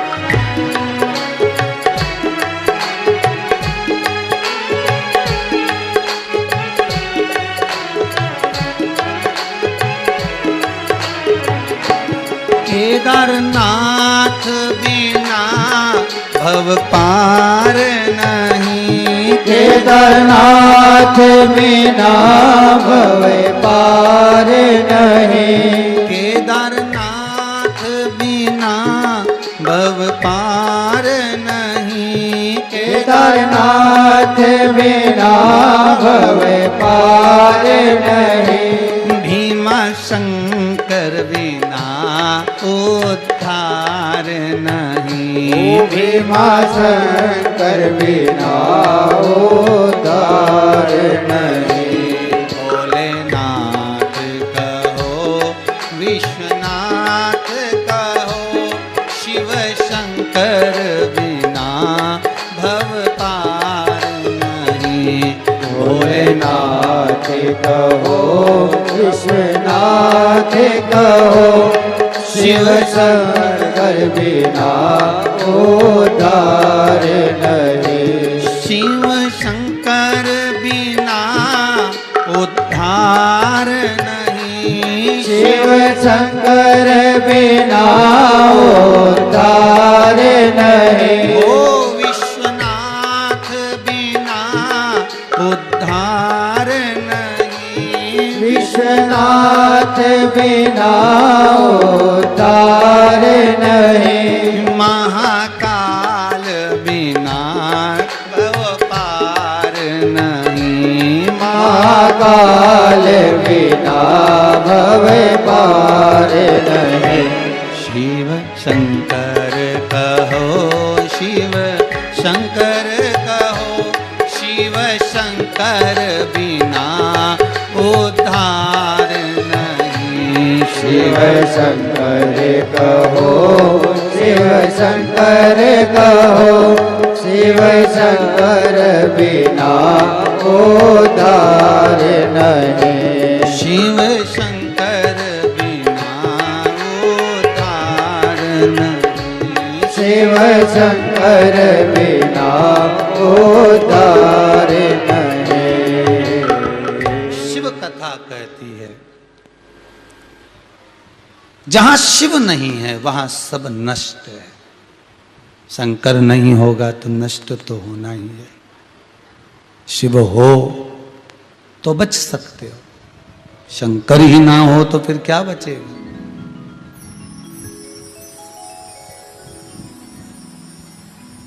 केवल एक मृत्यु लोक ही नहीं जिससे आपको पार उतरना है। माने पापम, हिंदी में हम बोलते हैं ना पाप, तो उसी को संस्कृत भाषा में पातकम भी बोलते हैं। पाप क्या होता है? नीचे गिराने वाला होता है, तो इसलिए उसको पातक बोल देते हैं। पथरी गतौ धातु है ना, तो पातक माने नीचे गिराने। यहाँ तक शास्त्र कहता है कि शरीर में ये जो श्वास चल रही है ये भी शिव है। श्वास रूपी शिव जिस दिन निकल गया उस दिन केवल शव रह जाएगा, कुछ नहीं बचेगा। शरीर जब तक है जब तक शिव है, जब तक शिव है जब तक शरीर है। और जैसे ही शिव गया शव बन गया, फिर कुछ नहीं बचा।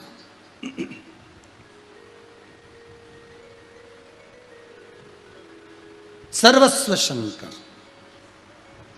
दक्ष प्रजापति ने यज्ञ रखा, उस यज्ञ में सबको बुलाया पर शिव को नहीं। अंत में वो यज्ञ क्या हुआ? सती मैया उसमें जलकर भस्म हो गई, पूरा यज्ञ विध्वंस हो गया, युद्ध हो गया, सब मारे गए। यहां तक जो जजमान था हवन करने वाला उसका भी सिर कट गया, अग्नि में जाकर गिर गया। सारे देवताओं ने जब शंकर जी को वापस बुलाया तब यज्ञ समाप्त हुआ। यज्ञ करवाया, जजमान को बकरे का मुख लगाया। दक्ष प्रजापति को किसका मुख लगा? बकरे का।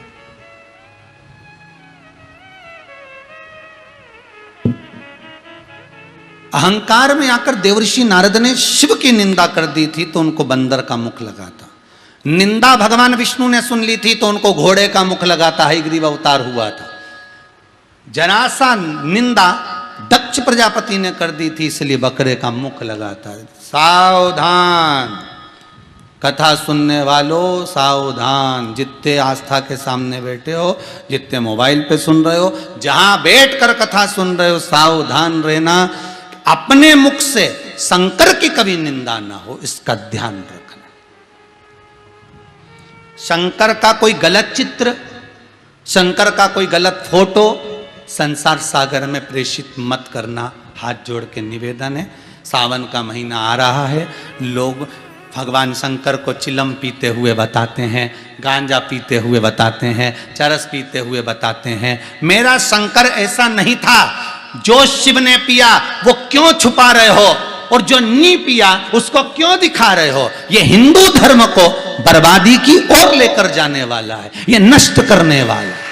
मेरे शंकर ने विष पिया था, वो जगत को मालूम है, इसलिए पूरे विश्व में यह प्रचार करो कि हमारे हिंदू धर्म के अंतर्गत जो देवता हैं वो विष पीने वाले होते हैं, विष उगलने वाले नहीं। पूरे भारत की भूमि पर किसी भी जगह पर कभी कोई घोषणा नहीं होती, कोई जयकारा नहीं होता, केवल हिंदू धर्म के जितने मंदिर हैं वहीं पर किया जाता है विश्व का कल्याण हो। ये विश्व का कल्याण हो, एक एक धर्म के जितनी भी ठिकाने हैं केवल हिंदू धर्म के मंदिर में क्यों बोला जाता, बाकी के धर्म के ठिकानों पर भी बोलो। जितने जितने अन्य धर्म के ठिकाने बने वहां पर भी आवाज लगाना चाहिए, वहां पर भी माइक में बोलना चाहिए विश्व का कल्याण हो। एक बार बुलवा के तो देखो, केवल अगर बोलता है तो हिंदू ही बोलता है, केवल अगर बोलता है तो केवल धर्म ध्वज ही बोलता है। इसलिए मेरे भोलेनाथ को बदनाम मत करना कि तुम गांजा पीता फोटो लगाओ, न चरस पीता फोटो लगाओ। अगर फोटो लगाना है तो विष पीता लगाओ, कि शंकर भगवान ने विष पिया था तब तो माने। पर अपने ही धर्म को अगर तुम बर्बाद करोगे तो कहां जाओगे रे, फिर तेरा क्या होगा रे कालिया। विचार तो करो, होना क्या है। हम हमारे धर्म को नष्ट कर दें, कहां का तरीका है। किसी ने फोटो भेजा भगवान शंकर का चिलम पीते हुए, इसने तुरंत लगा दिया। एक काम कर, शंकर कौन, जगत का बाप। अब एक दिन तेरा बाप अगर पिए, समझ गए, वही बॉटल उसका फोटो खींच के लगा दे व्हाट्सएप पे, डीपी पे, स्टेटस में, जम्मा ने खुद का छुपा के रखना। और जिस हिंदू धर्म को आगे बढ़ाना उस हिंदू धर्म को बदनाम करना, ये कहां की तरीका है। धर्म की जय हो, अधर्म का नाश हो, प्राणियों में सद्भाव ना हो और विश्व का कल्याण हो। ये विश्व का कल्याण मेरे भारत के संत, साधु, सन्यासी, तपस्वी, ब्राह्मण केवल एक ही घोषणा करते हैं। सुबह सुबह से उठेंगे, आरती करेंगे, पूजन करेंगे, घंटी बजाएंगे, दिया लगाएंगे, अगरबत्ती लगाएंगे और एक ही बात कहेंगे, धर्म की जय हो, अधर्म का नाश हो, प्राणियों में सद्भावना हो और विश्व का कल्याण हो। क्यों कहते हैं भारत को विश्व गुरु, क्योंकि यहीं से तो विदेशियों ने संस्कार लेके गए, यहीं से लेके गए। उनके संस्कार तुम लिया, इन्हें फटी हुई जींस। उनके संस्कार तुम लेकर आ गए, खड़े होके भोजन करना, हैप्पी कट।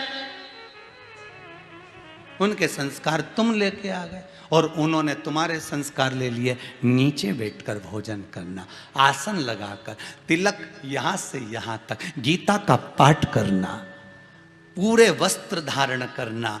तुम तो पिन भी लगा लेते हो, वो तो पिन भी ना लगाकर साधारण वस्त्रों को धारण करना, धोती बगलबंदी पहन। तुम्हारे संस्कार उसने। हमारे यहाँ की बेटियों को मस्तक पर बिंदी लगाने में शर्म आती है। कभी इस्कॉन में जाकर देखिए, उन मंदिरों में, राधा कृष्ण मंदिर में, कभी इस्कॉनियों के मंदिर में, वहां विदेशी भी यहां से यहां तक तिलक लगाकर गौरवान्वित महसूस करते हैं। उनको गौरव उत्पन्न होता है कि हमने तिलक लगाया है, हमने बिंदी लगाई। और हमारे यहाँ की बहुओं को सास कहते बिंदी लगा ले तो तुरंत आग बबूला हो जाए। अभी तो शीतला माता थी, थोड़ी देर में जगदम्बा हो जाए। इसको कहने में देरी, बिंदी की बोल दी।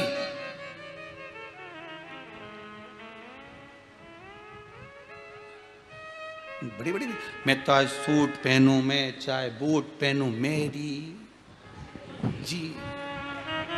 तो सास भी कहते चाहे तू चूल्हा में जाए, चाहे तू मायके जाए, मेरी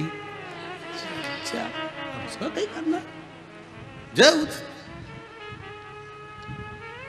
ए सुधरो तो सुधरो रे, नहीं तो सिद्धरो। सीधी सीधी बात है।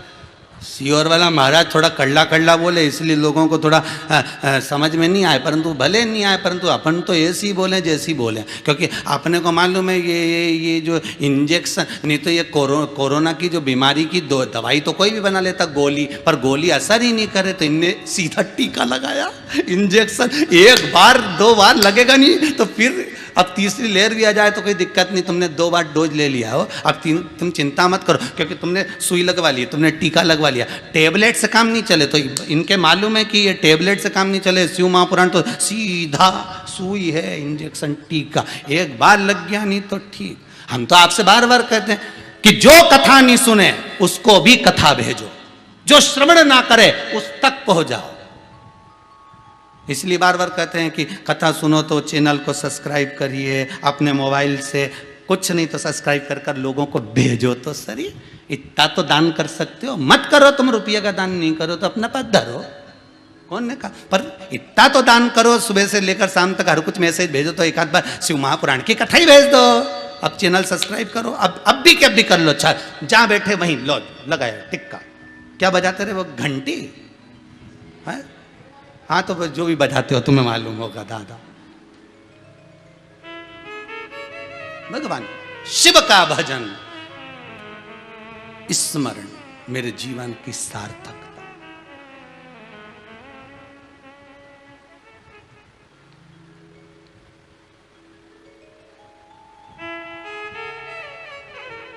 ये जीवन की सार्थकता। बस दक्ष प्रजापति की सभा में सती मैया जो कूद कर भस्म हुई, शिव नहीं थे इसलिए। जिस जगह पर शंकर नहीं है, जिस जगह पर शिव नहीं है, उस जगह पर सुख नहीं है।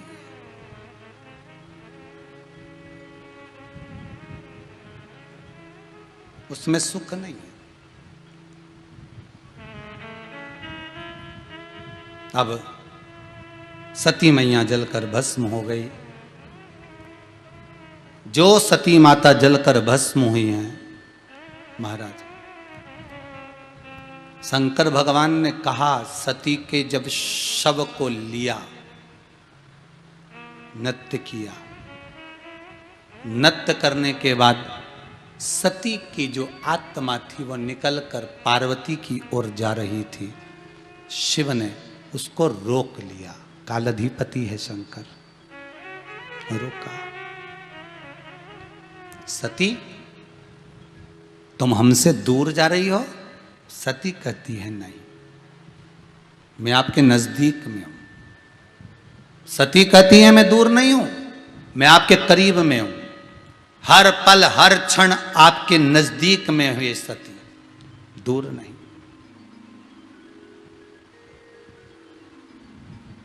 दूर नहीं हूं मैं।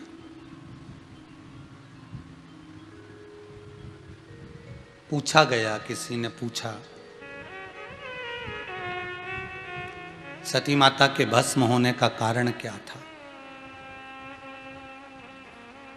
क्यों सती कोयल की योनि में गई, फिर कोयल की योनि से छूटी तो पार्वती बन गई। कोयल की योनि में जाने का कारण केवल इतना सा था कि वो यज्ञ की अग्नि में कूदी थी तो दोष लगा था, पर भस्म होने का कारण क्या था?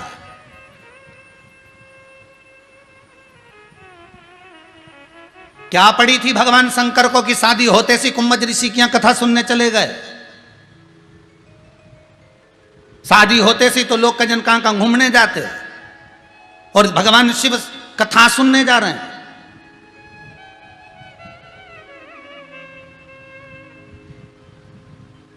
वो भी सती माता को लेकर, विवाह होते सही। किस लिए? क्योंकि जिस समय माता सती और शंकर का विवाह हो रहा था, जिस समय पर शंकर और सती का पाणी ग्रहण संस्कार हो रहा था, जिस समय पर शिव और सती के मंगल भावर डल रही थी, जहां शिव और सती की मंगल भावर डल रही है।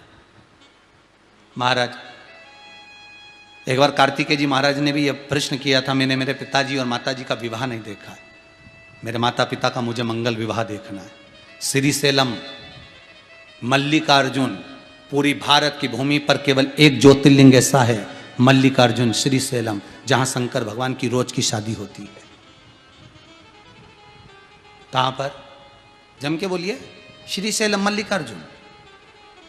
भारत की भूमि पर केवल एक, पूरी दुनिया में केवल एक, भारत की भूमि पर केवल एक ज्योतिर्लिंग ऐसा है जहां शंकर और पार्वती की रोज की विवाह होता है, रोज की शादी होती है, प्रतिदिन। आप कभी मल्लिकार्जुन जाएं तो वहां पर मंदिर में शाम के समय जाएंगे तो मंडप की तैयारी हो रही होगी, शादी की तैयारी हो रही होगी, भगवान का मंगल विवाह की तैयारी रोज प्रतिदिन, क्योंकि माता पिता के उस मंगल विवाह का दर्शन करना चाहते थे।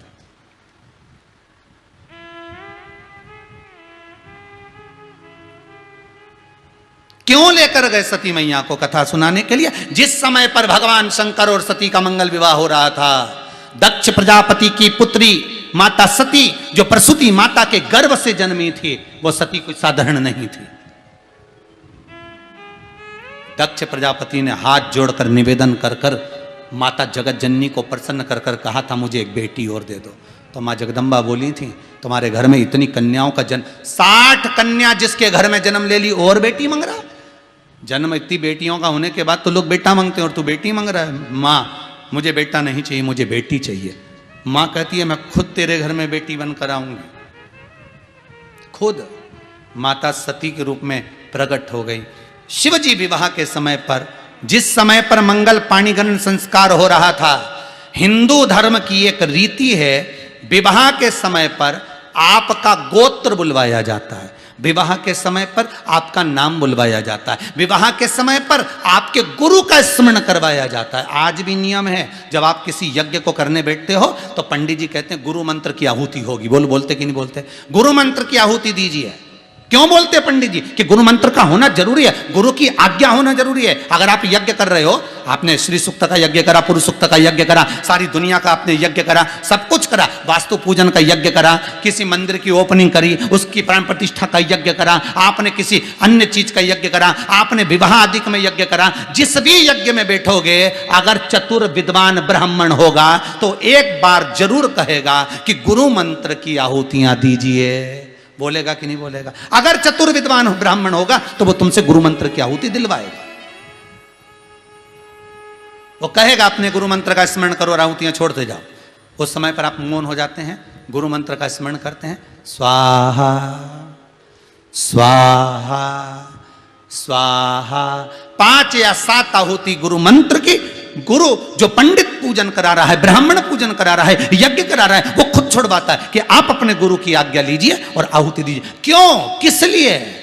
क्योंकि उस पंडित को, उस ब्राह्मण को यह मालूम है कि शंकर और सती का मंगल विवाह हुआ था और गुरु मंत्र की आहुति सती ने नहीं छोड़ी थी, इसलिए उसको भस्म होना पड़ा था। भस्म होने का कारण केवल मंत्र की आहुति, गुरु की आज्ञा नहीं मिल पाई। गुरु आज्ञा से वंचित थी माता सती, और जो गुरु आज्ञा से वंचित होता है उसकी गति क्या?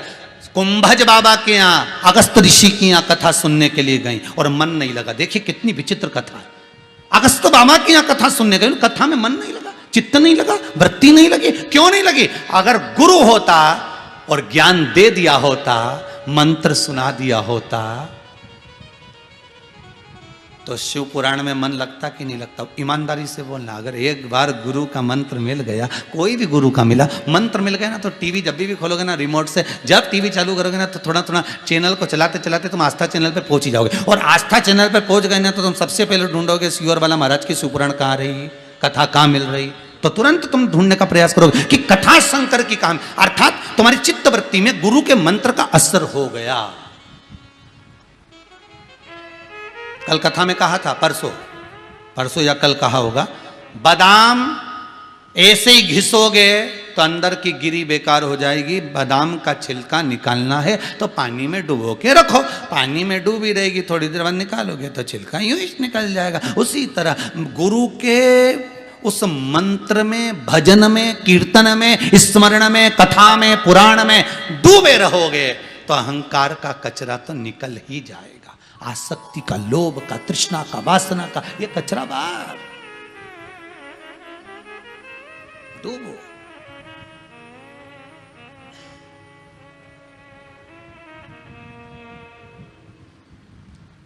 और जब आसक्ति का कचरा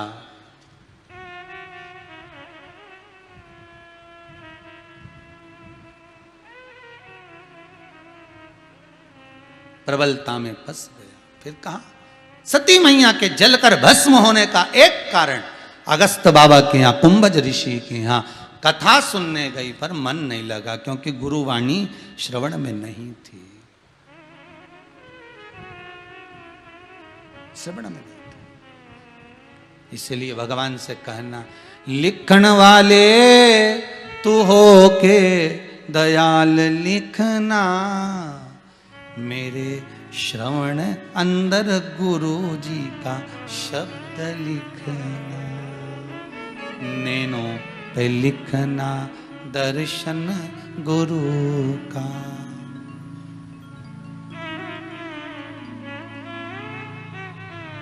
जिह्वा पे गुरु जी का नाम लिखना, मेरे हृदय अंदर सतगुरु का प्यार लिखना, चरणों पे लिखना जाना गुरुद्वारे, हाथों पे लिखना सेवा गुरु की।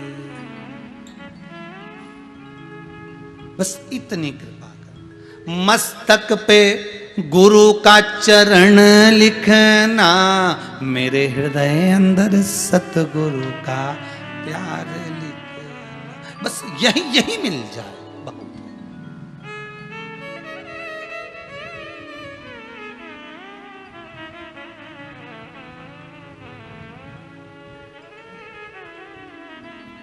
और कुछ भी नहीं चाहिए।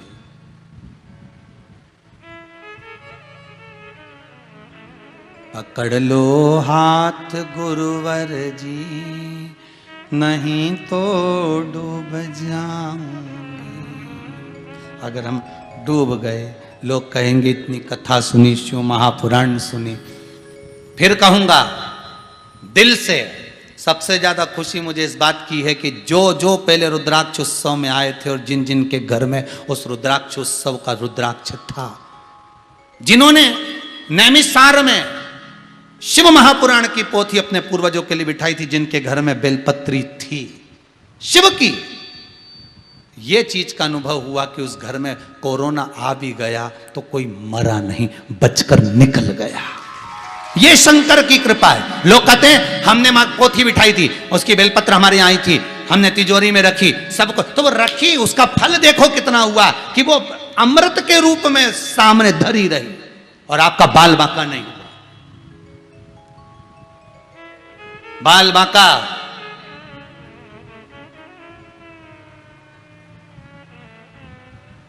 ये शिव की कृपा है, ये शिव का वर। सती मैया अगर जलकर भस्म हुई है तो गुरुवाणी से वंचित रह गई थी, गुरु का शब्द नहीं मिल पाया। जब जिस समय फेरे कराने वाले पंडित जी ने कहा गुरु मंत्र क्या होती है, तो शंकर जी तो गुरु मंत्र क्या होती दे रहे थे, पर सती मैया सोच में पड़ गई, फिर भी उसने स्वाहा तो कह ही दिया, पर मंत्र क्या था ध्यान नहीं आया।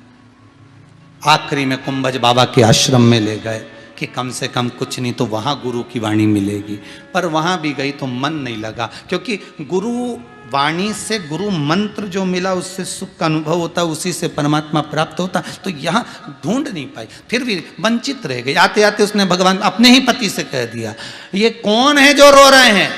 भगवान कहते हैं ये वही है जिनकी हम कथा सुन के आ रहे हैं, ये राम, हाँ ये परमात्मा, हाँ तो परमात्मा ऐसा क्यों रो रहे हैं स्त्री के लिए? बस वहीं भगवान समझ गए कि गुरु मंत्र से वंचित है। आड़े टेढ़े प्रश्न वही करता है जिसका गुरु नहीं होता है। ये जो आड़े टेढ़े प्रश्न लोग करते हैं ना, फालतू की बात करें, शंकर जी पे जल चढ़ाने से क्या हो, शंकर जी पे दूध चढ़ाने से क्या हो, शंकर जी पे दही चढ़ाने से क्या हो, इससे तो किसी गरीब को पिला दो, मत समझ लेना इसका गुरु नहीं है। नुगरा क्या कहते हैं हिंदी में, अच्छे से बोलो, नुगरा। नुगरे का मतलब मालूम है? जिसका गुरु नहीं, इसमें अक्ल नहीं, नुगरा।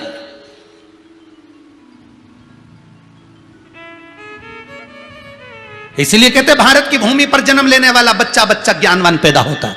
एक भारत की भूमि का छोटा सा बच्चा विदेश में पढ़ने गया, स्कूल में पढ़ रहा था, वहां के 2-3 बच्चे इसको बार बार टॉर्चर कर रहे थे, वो इंडिया के बच्चे को। देखो हमारे देश ने कितनी तरक्की करी, हमारे यहाँ ईमेल से शादी होती है।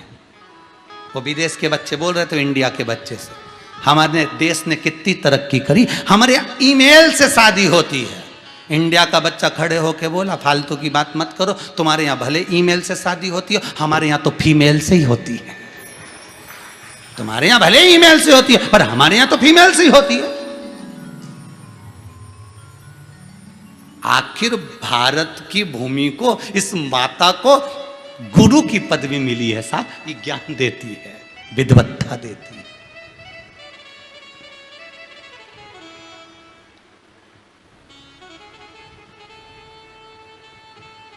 विद्वत्ता दे रही है। सती मैया जलकर भस्म हुई, पार्वती के रूप में प्रकट हुई। और माता पार्वती के रूप में जब प्रकट हुई तो माता पार्वती ने चित्तवृत्ति में धारण कर लिया कि बिना गुरु मंत्र के सती का जो जन्म हुआ था वो भस्म हो गया था। इसलिए पार्वती मैया ने तुरंत चाल चल दी, पैदा होते से ही, जन्म लेते से ही माता की गोद में रोने लगी और मैनावती की गोद में रोई। वो आवाज देवर्षि नारद को पहुंच गई। नारद जी तुरंत आ गए, बचपन में गुरु मंत्र दे गए। इतनी सी भी देरी मत करो गुरु मंत्र में, इतनी सी भी देरी मत करना। पार्वती जी ने सोच लिया था सती बनकर जन्मी थी, और सती बनकर जन्म लेने के बाद गुरु मंत्र नहीं ले पाई तो यज्ञ की अग्नि में कूद कर भस्म होना पड़ा, कोयल का जन्म लेना पड़ा। अब की बार चाहे कुछ भी हो जाए, कुछ भी हो जाए, अब मंत्र नहीं छोड़ूंगी। तो ऐसी माता पार्वती जन्म के बाद इतनी छोटे से स्वरूप जो जन्मी रोना चालू करा, और पार्वती जी ने जो रोना चालू करा देव ऋषि नारद के कानों में शब्द गया, नारद जी आ गए। और नारद जी ने आते से जो पार्वती जी को देखा, वाह वाह वाह मैया बहुत बढ़िया, पिछली बार गुरु मंत्र नहीं लिया था, अब की बार तो लेके मानेगी तो, वाह वाह वाह।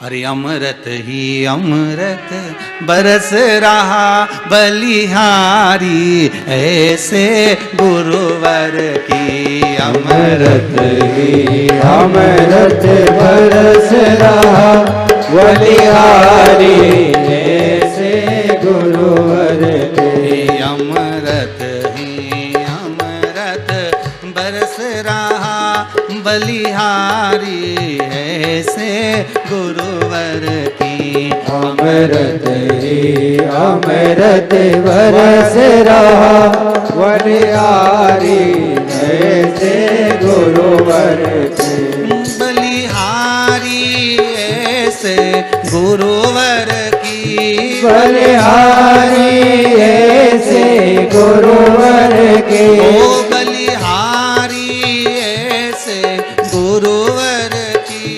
बलिहारी ऐसे गुरुवर के। अमृत ही अमृत बरस रहा बलिहारी, ऐसे गुरुवर की। अमृत ही अमृत बरस रहा बलिहारी, ऐसे गुरुवर की।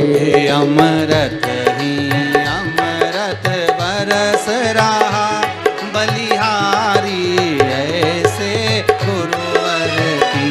अमृत ही अमृत बरस रहा बलिहारी, ऐसे गुरुवर की। भगवान सदगुरु वहां पर पहुंच गए। देवर्षि नारद जब गुरु बनकर पहुंचे, जन्म ली पार्वती मैया जो रो रही थी, नारद जी को देखकर प्रसन्न हो गई। क्यों? क्योंकि अब गुरु मंत्र मिलने वाला है। और वो मंत्र कौन सा दिया नारद ने? कौन सा मंत्र दिया था पार्वती जी को? बाल्य अवस्था में नारद जी ने पहले तो गुरु मंत्र देने से पहले लोग डराएंगे, मंत्र मत लेना, पूजन करना पड़ती है, अभिषेक करना पड़ता है, आसन बिछा के ऐसे बैठ के माला करना पड़ती है, अगरबत्ती लगाओ, गुरु जी के फोटो की नहीं, फोटो की कसम खा जाएगा, गुरु जी के मंत्र की माला करो, गुरु पूर्णिमा आए तो भेंट देने जाओ। कौन से पुराण में लिखा है कि गुरु जी को भेंट देने जाओ रे?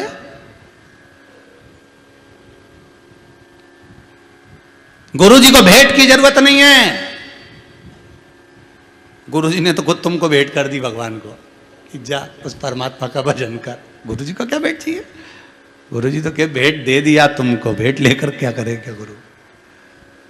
नारद जी ने खूब डराया, इसका जो पति होगा भस्म धारण करने वाला, मृगछाला पहनने वाला, ऐसा वैसा सब बोले नारद जी, खूब सुना। मंत्र लेने से पहले लोग डराएंगे, उनसे मंत्र मत लेना, वो मंत्र ऐसा होगा, वो मंत्र वैसा होगा, वो ऐसा होगा। अपन शंकर जी का मंत्र ले लेंगे और कुछ हो गया तो, और नी लिया और कुछ हो गया तो। कई लोग कहते हैं केदारनाथ जी जाएंगे और वहाँ ठंड पड़ रही है और वहाँ पर कुछ हो गया तो, और घर में नहाने गई थी और पत्थर पे पाँव फिसल गया और कुछ हो गया तो। ये तो फालतू की बात कि हो गया तो, ये तो जीवन का ठिकाना किसका, किसका भरोसा है रे? अरे साथ देती नहीं ये किसी का, क्या भरोसा है इस जिंदगी, क्या भरोसा है इसका, कब साथ दे। मंत्र देने से पहले खूब डराया, फिर मंत्र दिया। क्या दिया? अगर पार्वती चाहे तो शंकर का अनुमोदन करे, शिव नाम को जपे। पार्वती जी ने कान खोल लिए, गुरु मंत्र सुन लिया, ओम नमः शिवाय। जो मंत्र मिल गया, प्रसन्न हो गई, मुस्कुराने लगी। अब गुरु जी तुम भले जाओ, अब भले जाओ। मंत्र पकड़ कर रख लिया, उसी को जपती, उसी का भजन करती। आखिरी में क्या हुआ? शंकर मिल गए, शिव मिल गए। फिर वही बात आ गई, यमराज आए नहीं जाऊंगी, चित्रगुप्त आया नहीं जाऊंगी, शंकर आया चली जाऊं तुरंत। और शिव मिले। शंकर जब शिव प्राप्त हो गए, पार्वती को लेकर कैलाश चले गए। सद्गुरु ऐसा ही होता है, बस अपने भक्त को परमात्मा तक पहुंचाने का प्रयास करता है। पार्वती जी का मंगल विवाह हुआ शिव जी के साथ। आज की कथा को यहाँ विराम देते हैं। बहुत बहुत साधुवाद चंडीगढ़ के गर्ग परिवार को, बहुत बहुत साधुवाद देते हैं। इतनी पावन गुरु शिव महापुराण की कथा चल रही है।